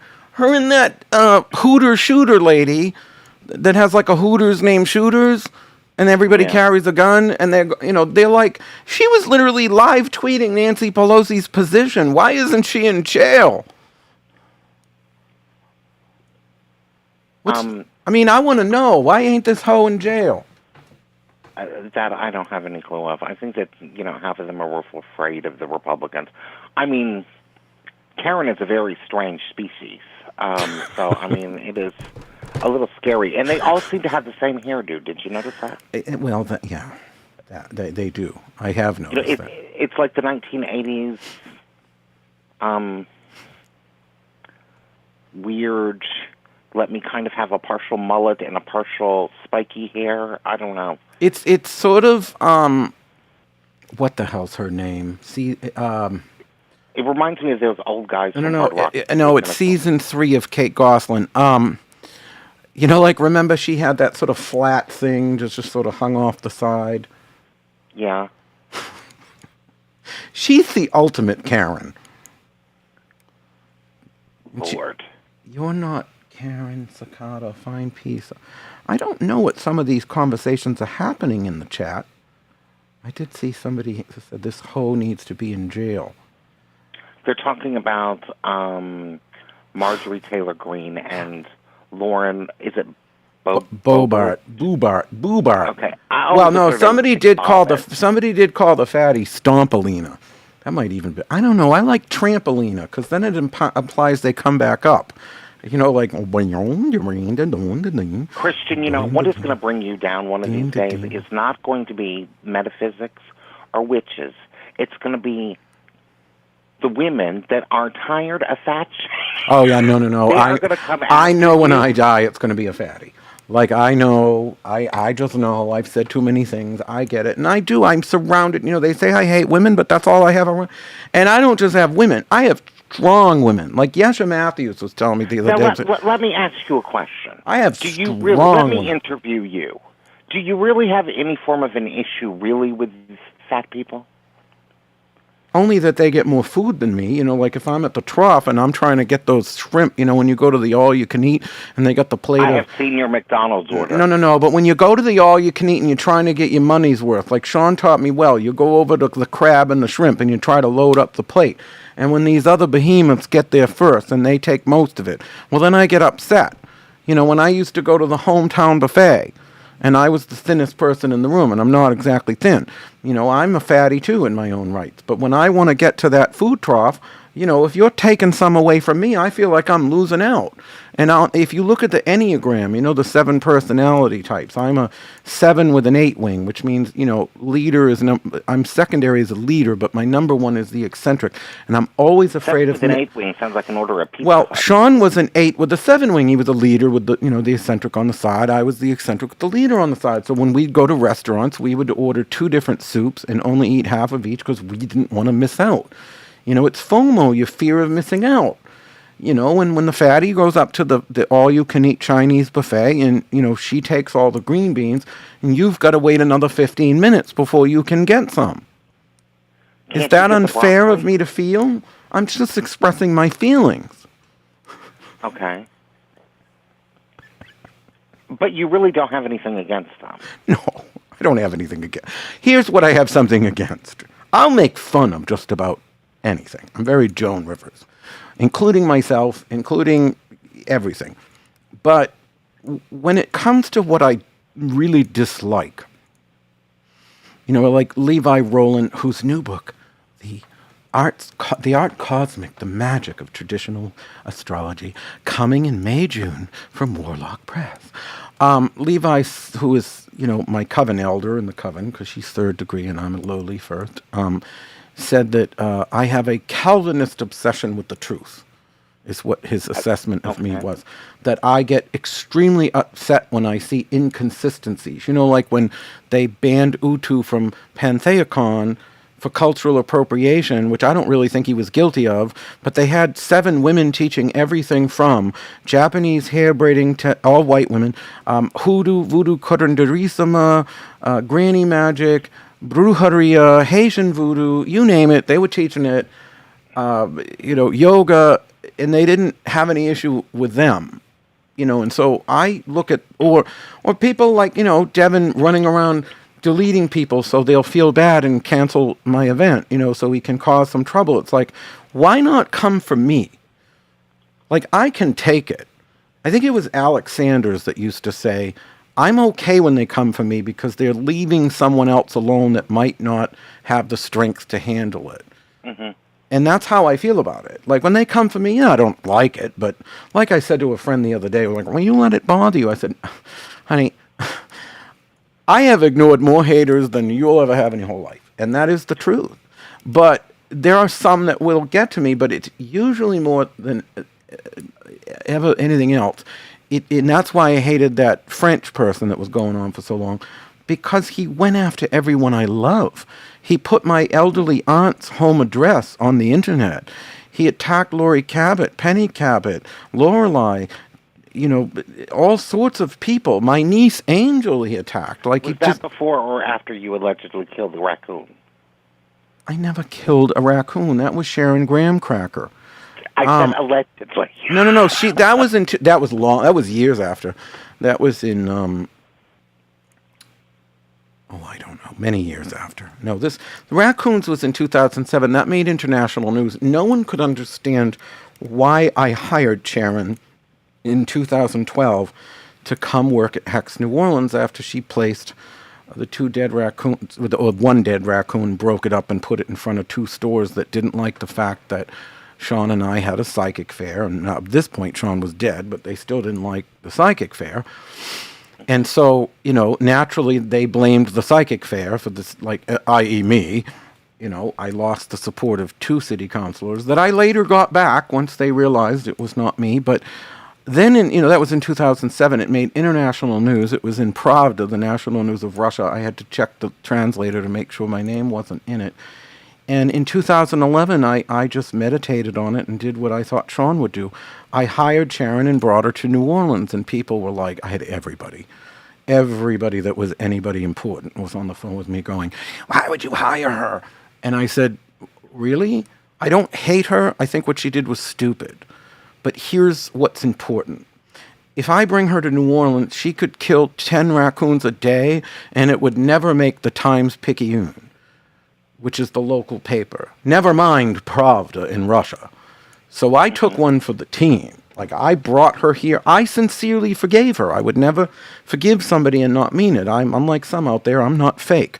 But I sincerely forgave her, but I brought her here because I knew. And she's reading at one of the places. I don't have anything to do with her. She's too insane. But she's doing well. She's reading. She's doing her thing. And she's not doing things in Salem that would cause Salem to be put in a bad light in China, Russia, Germany, the UK. I mean, you name it. This story was international. It almost reached as many people as, me and Lori Bruno on the phone calls.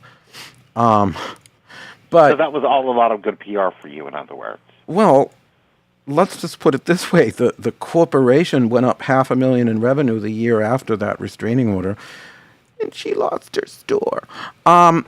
Just saying. Oh, my Lord. Well, hey, Devin Hunter, and their store closed, and that had been there for 30 years. They bought it from someone else, so they managed to run a 30-year legacy in the ground. Yesha Matthews' store is still open. Well, when they did all that to her, I studied her because I don't know the whole. I don't. Well, they attacked her and made false accusations about her that were really bullshit, and they wouldn't even give reason. They just basically said she's evil. We've independently verified she's evil. You can trust us. We're not going to give you any evidence because that's shaming the victim. Bullshit. This is America, people. You have the right to know what you're being accused of. So she opened. I studied her. I went looking through her wall, and I said, she may be a witch, but 90% of the people on her wall are these middle-aged women, crystal-hugging people with just really powerful credit cards. And I was like, she don't got nothing to worry about. Her store's still open. Theirs is closed. Just saying. I guess the gods have spoken. Sort of like when another person, in Springfield, Massachusetts, decided to curse me in the woods and their house burned down and they died. I didn't make that happen. Sometimes I think the gods have an interesting sense of humor. That's all. Well, most people would be probably shocked to find out that you have a moon in Cancer. Why? In trine to Neptune. I don't think that's shocking to me. Well, let's say I have, what is it? Capricorn Sun, I want to make money. Aries rising. Right. When Capricorn Sun, I want to make money. Aries rising, I want people to see me making money. And you'll punch wait. Let me finish. Aries, Capricorn Sun, I want to make money. Aries rising, I want people to see me making money. And Cancer Moon, I want to feel good about what I'm doing to make money. You know what I mean? Like, I don't want to just sell out. I know people say that about me, but I don't. I could have made so much more money as a lawyer or some kind of computer wizard or whatever I might have been. I do this because this is what I'm born to do. You know what I mean? I was just watching Joan Rivers' documentary again last night, only it's now on YouTube. And it really is like, you don't have a choice. Like, when this is what you do, I mean, do you feel, Storm, at this point in life, that you could go work at Microsoft? No. Why? Because I've never had what I do is the only job I've had in my whole life. Why? I mean, I don't think I could. Why? I'm good at it. Is that the only reason? I make an enormous amount of money. Is that the only reason?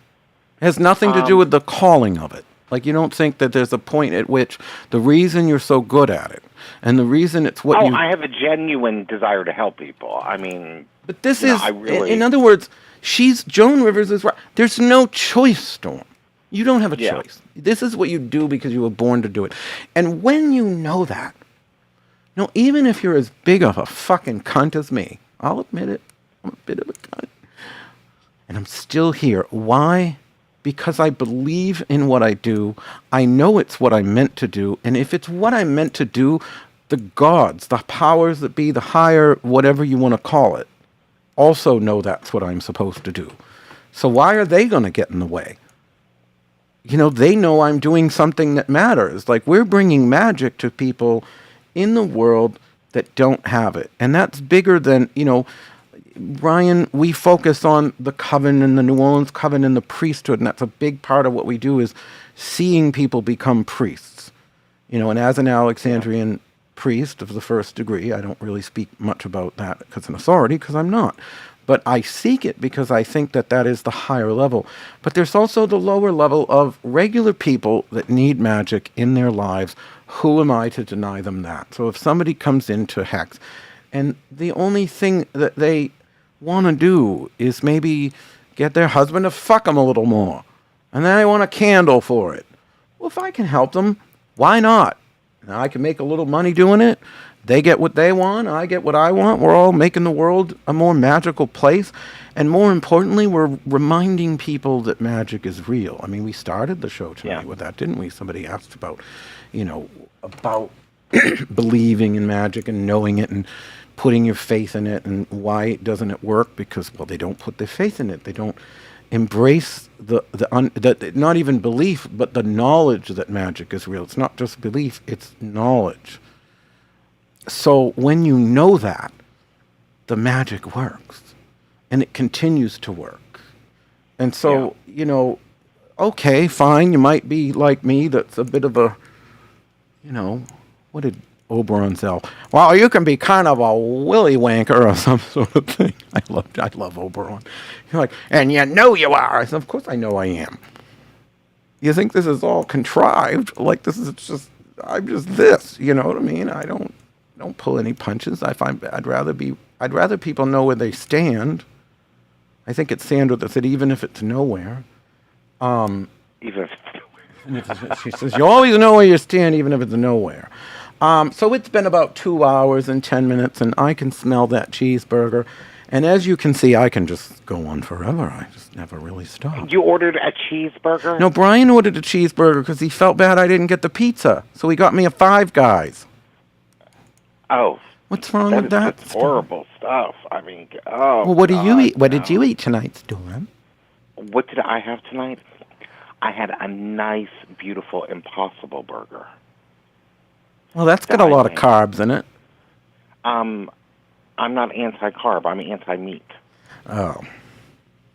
I don't even know what you look like. No one does. I went to plant-based a long time ago. Oh, I can't do... Here's what I can't do. Like, I can sort of do the keto to a point, but it's like, if I gotta, like, just completely... Oh, I didn't realize there were all these new... I didn't know there were all these new... I guess I didn't get all these things. Like Sandra said, I have known you since you were slicing deli meat at Stop and Shop. You're the brother I never wanted. Oh, well, that's why I got fat in the beginning. I kept eating too much of it. I just missed Sandra is hilarious. I just missed all this. Sandra said, nothing comes before the mission. The mission is everything. Magic is the mission. She gets it because Sandra has been here since this first became my career. She knew me when I was in a community college. Like, I've known this girl for almost 30 years. I've known Lori Cabot a couple of years longer. Like, these are people that have known me. Like, how can you like this person? Because they know what's going on. I might get irritating at times because I need to be, because some of these people are just, they're assholes, you know what I mean? And nobody ever they'll call people out. They're going to try to cancel people. The great thing about this show, though, and it's what I learned with Hex Education years ago, is it was really hard to cancel this because then they have to make people watch it. And they don't want to do that. They don't want to give the ratings. So it's one thing if they can quote what I say in a screen capture, but once they got to start sharing my show, they realize that this could go either way. You know what I mean? Now I'm actually going to be promoting, and you absolutely will. When I went through all the likes on Devin's, I had to unfriend people because they were posting things I didn't want to see from this toxic, excuse me, that's nuclear bitch, toxic person. I actually had 2 of the people that clicked like on that send me friend requests. Oh, my God. Oh, that fucking always works that way. Like, I always end up winning. I don't know why they bother. I don't know why I bother, because I always end up winning, but I just don't like that they attack. I'm just glad I have Libra rising, and I don't know who half of these people are, nor do I care to know. I thought you were friends with Devin. Aren't you friends with him? I Meaty wouldn't hook. call us friends. I know of him. He's works with Jackie. Sean used to call it trawling. Christian, you're trawling a meaty hook. Meaty hook, Sandra. Anyway, I want to. I mean, he's never done anything to me personally. I've never had any major. Oh, just wait. He'll probably unfriend you after today's show. Will it bother you? No.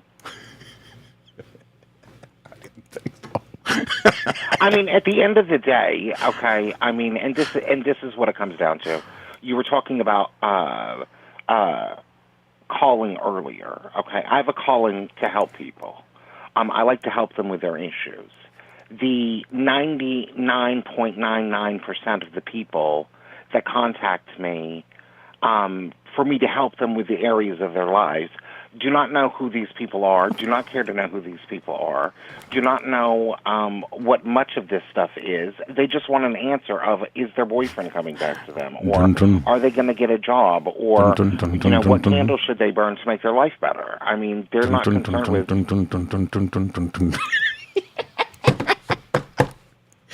Christian, you're going to end up on the Chinese buffet bar yourself pretty soon. I think you would make a great Peking duck. You know what I love is dim sum. Because you don't know what's in there. That's why I like it. I like the danger. Like this could be, seagull, also known as... I don't think that there's anything more dangerous from dim sum as the McDonald's. It could be the seagull, which is like also known as beach chicken. Beach chicken.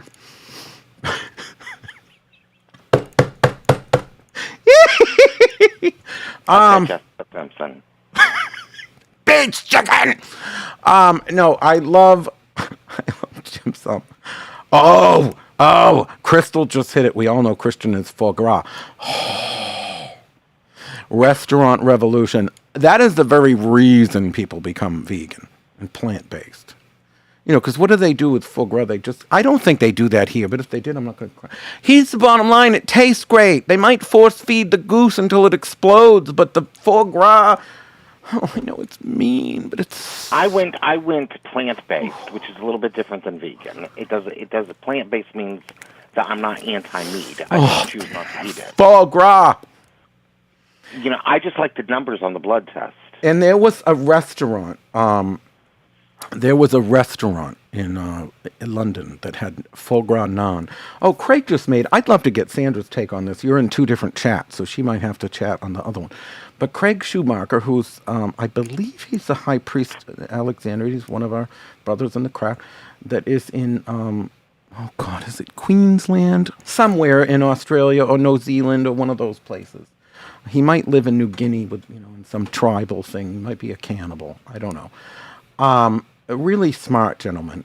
He said, I hope someone is documenting your post-initiatory career. It should make for interesting analysis in time to come. Brian did say that I've been more priestly since I was initiated. Huh? I don't know. No, I think I'm better. Huh? I am. I'm a little nicer.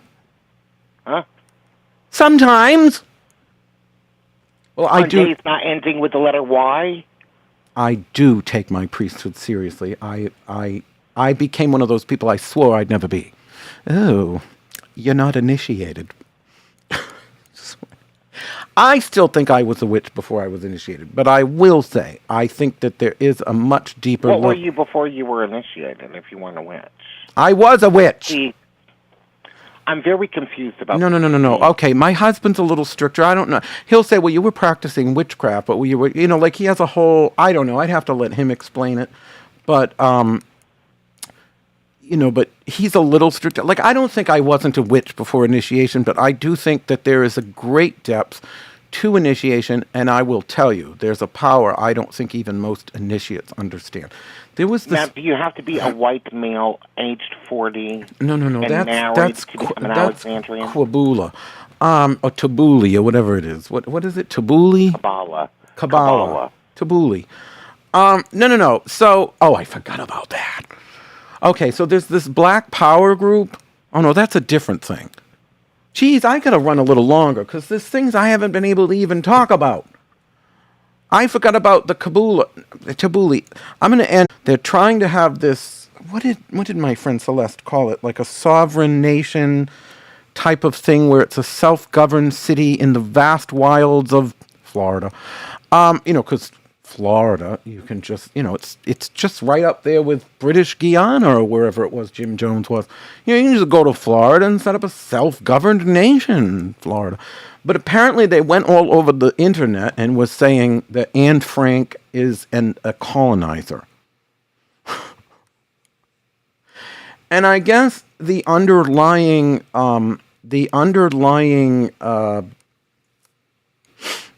what is it? The underlying concept. I should go have his burger. I'm having too much fun.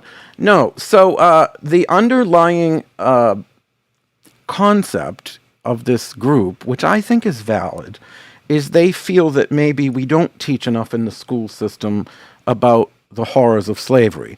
Now, maybe it's because I rode a short bus. I went to the little special ed school. I'm sure that explains a lot, but I did turn it into a limo. But I learned more about slavery than I did Anne Frank. I never read the Diary of Anne Frank in high school. But apparently their point is that you're only focusing on the Holocaust. You're not focusing on... Am I still frozen? Somebody said I froze. Anyway, am I there? Am I here? I'm feeling transcendental. Am I here? Can someone tell me if I'm here? Text me if I'm here. Sandra, am I here? Good times and bum times, I've seen them all, and my dear, I'm still here.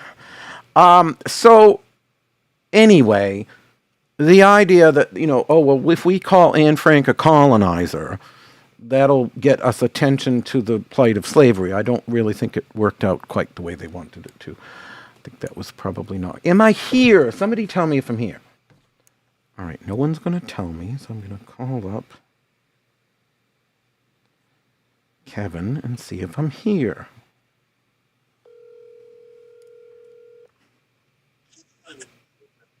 Hello. Am I still here? Yeah, I'm watching it. Well, someone said it was glitching. It buffered over here for a second. I thought it was my internet. Did you? My buffer? God, I have the most powerful internet in the universe. Yeah, exactly. All right, bye. No, I've got, I'm literally paying $500 a month, and I paid it for Cox to run, the only time I don't like Cox, to run a fiber from a nearby office park to my house for a gigabit down and a gigabit up. I mean, the connection here is insane.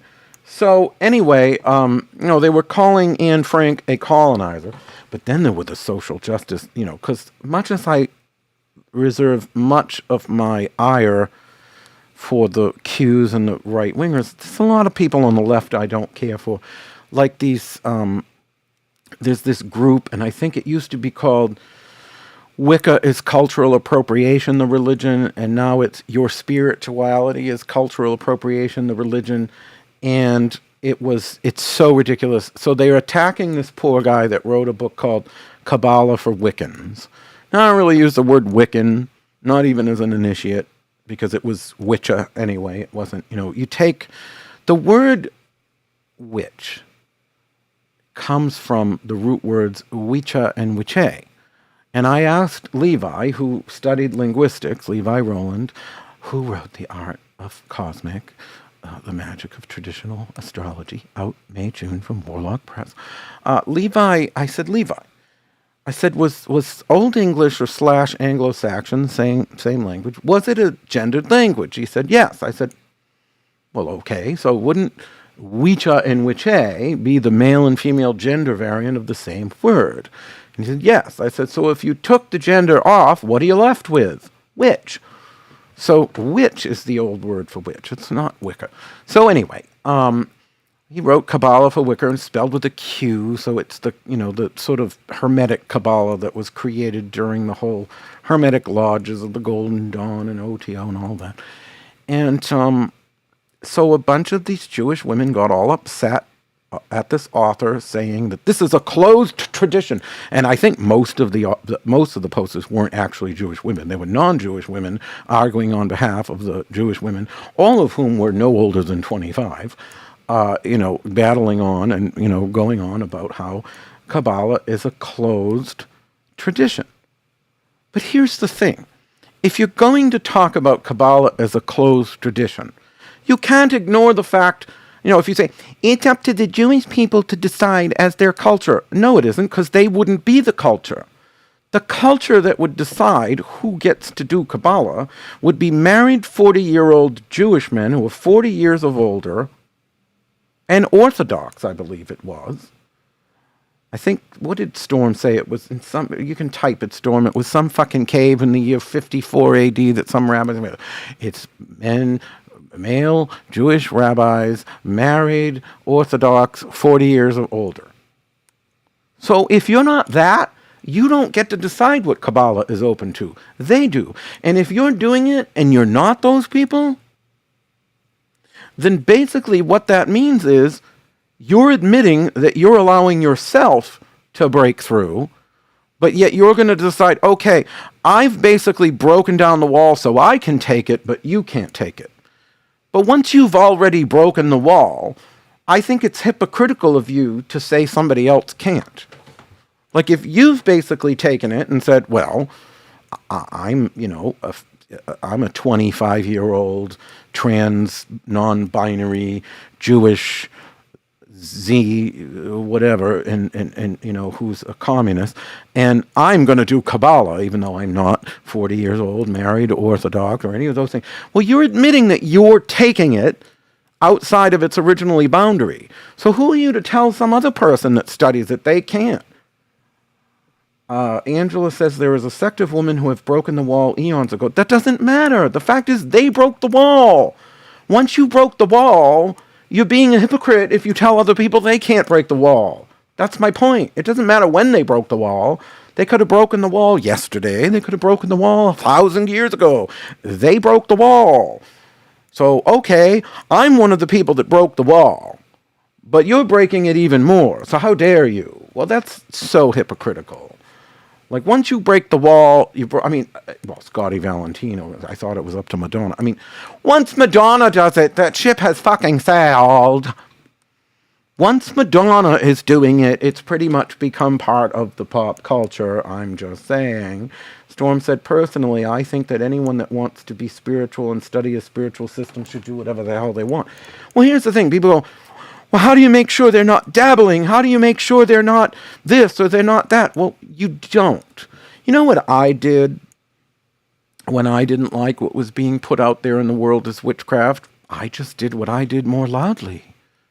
I don't run around policing these people practicing it wrong. Like I remember the voodoo police where there's these gay white men. And they run around and tell everybody what Haitian voodoo is supposed to look like. And the whiter they are, the louder they are. And it's just, why aren't you just doing your own thing? Write your own book, open a store, teach a class, set the narrative, create in the world what you think is true. So, I don't like to dabble in anything. If I were to study Kabbalah, I would go fucking hardcore. But at the end of the day, it's not really my path. If it were my path, then I would do it and no one would tell me otherwise. I told these people, I sell white sage today. I sold white sage yesterday. I'm going to sell white sage tomorrow. And they might die mad about it, but, if they're 25, so it could be several decades of misery they've set themselves up for. But it's just gotten to the point of ridiculous. And the worst of them are the ones that say you can't use tarot cards. They actually had a thing on this group where you could donate your old tarot cards to Romany people who need them because tarot is Romany. Well, first of all, it's not Romany. And then then they finally admit, well, maybe it's not Romany, but there was one person who tried to trace migration patterns of Italy and Persia at the same time and said, oh, it wasn't really the Italian nobles that had the tarot, it was the Romany. But when they finally admit it wasn't the Romany, well, then they say, well, the Romany created it as a form of divination. Well, as I understand it, it was Court de Gabellin that created it as divination. And then if you question the scholarship, they're like, well, marginalized people don't have access to scholarship, so that's bigoted to expect them to know scholarship. And I'm like, well, okay, I was born very poor. I don't have a Rhodes Scholar education. And if there's something I don't know, that's on me. I don't get to say, oh, well, I get to be right even though I don't have access to education? That's the most ridiculous argument. So in other words, because a marginalized person didn't have access to this education, we still have to believe them even though it's obvious they're wrong. Well, what kind of argument is that? Why do facts matter at all if that's the case? And then they say it's okay to use oracle cards. I love this one. Because they'll say, well, the Romani created using cards as, tarot cards as a form of divination. Well, if that's the case, then they probably also created cards as divination. And if that's the case, why do you say it's okay to use oracle cards but not tarot? They're not even consistent in their positions. It's ridiculous. Storm says, did they get information in a dream from someone named Karen? Alan says, I'm growing white sage in my front yard, and some people try to tell me I can't use it. Well, in your case, you can really tell them to get the fuck off your lawn. I'm just saying. Josiah Sophia said it's a closed practice, though, right? Voodoo? I guess. I mean, here's the thing. Is anything really... that's like saying... I suppose Christianity might have been at one time, but when the horse leaves the barn, it's like... There's nothing stopping anybody in the world from calling themselves anything. That's why we're in this whole world of debate surrounding the idea of self-identity. And we're all debating, whether or not, who can. A trans woman is able to identify as a woman. I perfectly respect that. Rachel Dolezal wants to identify as black. I don't, I feel like I kind of have to respect that. Obviously, she's kind of crazy, but I feel like I have to. It's like, how do we sit there and divide? Oh, well, I want to call myself a voodoo priest. Well, I might not believe you are, but, who am I? There's nothing stopping anyone from calling themselves anything they want. Look how many people call themselves witches out there. I probably think 1% of these people using that word are actually witches. And as I have spoken to people who've actually studied Haitian history, and the voodoo that's practiced there now is very different than what was there when the revolution happened. So there's all kinds of changes. There's some people that believe that, I actually had a woman from Haiti tell me that, because I went to her and I said, she's a voodoo priestess. She's from Haiti. Wonderful woman, Marie Carmel. She has a botanica, near our home called Carmel and Sons. Wonderful person. And I asked her, because there was this one crazy activist online going, black people get a different voodoo when they go to Haiti than white people. And I didn't understand that. I said, well, what would be different? And I went to Marie and she said, it's not. She goes, what, because I knew people that were white that were initiated with people from Haiti in the same tent. They went through the same process. And what she said was, there are spirits they will never have and powers they will never receive because they are not born in Haiti. So that separates, that's not race, that's nationalism. That's like, we're Haitian, you're not. And so, there are these sorts of structures, but the structures evolve. I'm not going to sit there and decide. The only advice I'll ever give to people is that you shouldn't dabble. I think it's important not to dabble. If you're going to embrace something, whether it's Kabbalah, Haitian voodoo, witchcraft, or anything else, invest yourself in it fully. Don't be one of these people that's collecting tradition after tradition after tradition. Don't just pick stuff up like, you're just dabbling. Storm said, I think you hit the nail on the head. One of the primary problems right now is that people are trying to limit people's choices and individual identities. I pick the people I want to talk to, and who are my friends. Well, exactly. Who's Devin Hunter to tell people you know what? Whatever. They're never going to get anywhere. I could lose 10 presenters at WitchCon. What's it going to matter? I'll have 10 more tomorrow. You know what I mean? It's a waste of time. When you draw this many lines in the sand, you end up on a lonely beach. I sort of expected this from Devin. I expected it from Devin. I only maybe minimally expected it from Matt. I'm really surprised at Laura Tempest Zaycroft. Very surprised that she thinks somehow WitchCon screwed her over. She wasn't using the name. I was the first to market. I spent, I don't remember if it was $2,700 or $3,700, but I spent a lot of money on that domain. And they ended up with a good name. I liked The Witch's Sabbath. I thought that was a good name. Is it my fault they didn't have anybody show up? I mean, I don't know exactly, but I've heard they didn't have a lot of people. And why would they? I mean, they had 5 presenters for $100, and we have 100 presenters for $95. They obviously can't afford to make. We can afford to say, let's take a $20,000 risk, and we've already, we're now in the profit zone. It's not going to be a big moneymaker, WitchCon. I never expected it to be, as long as I broke even, made a little, few dinners or whatever, but, to be able to budget something that was going to cost you a minimum of $18,000, not everybody can take that risk, but we can. So we were able to promise 100 presenters for $95. They were able to promise 5 or 6 or whatever it was. And, I don't think it's the name that hurt them. I think they didn't market the thing well. I mean, Matt Oren posted it a million times, but, he posts his book so often. How do you even see it in the midst of that? But, I think he promoted it a little bit. But Devin and her didn't, whatever her name is, Laura, they didn't promote that event. Not like I'd promote it. You know what I mean? They have to take responsibility that success, Laura wants to do a seminar about business. Well, here's a seminar for you, Laura. Success takes work.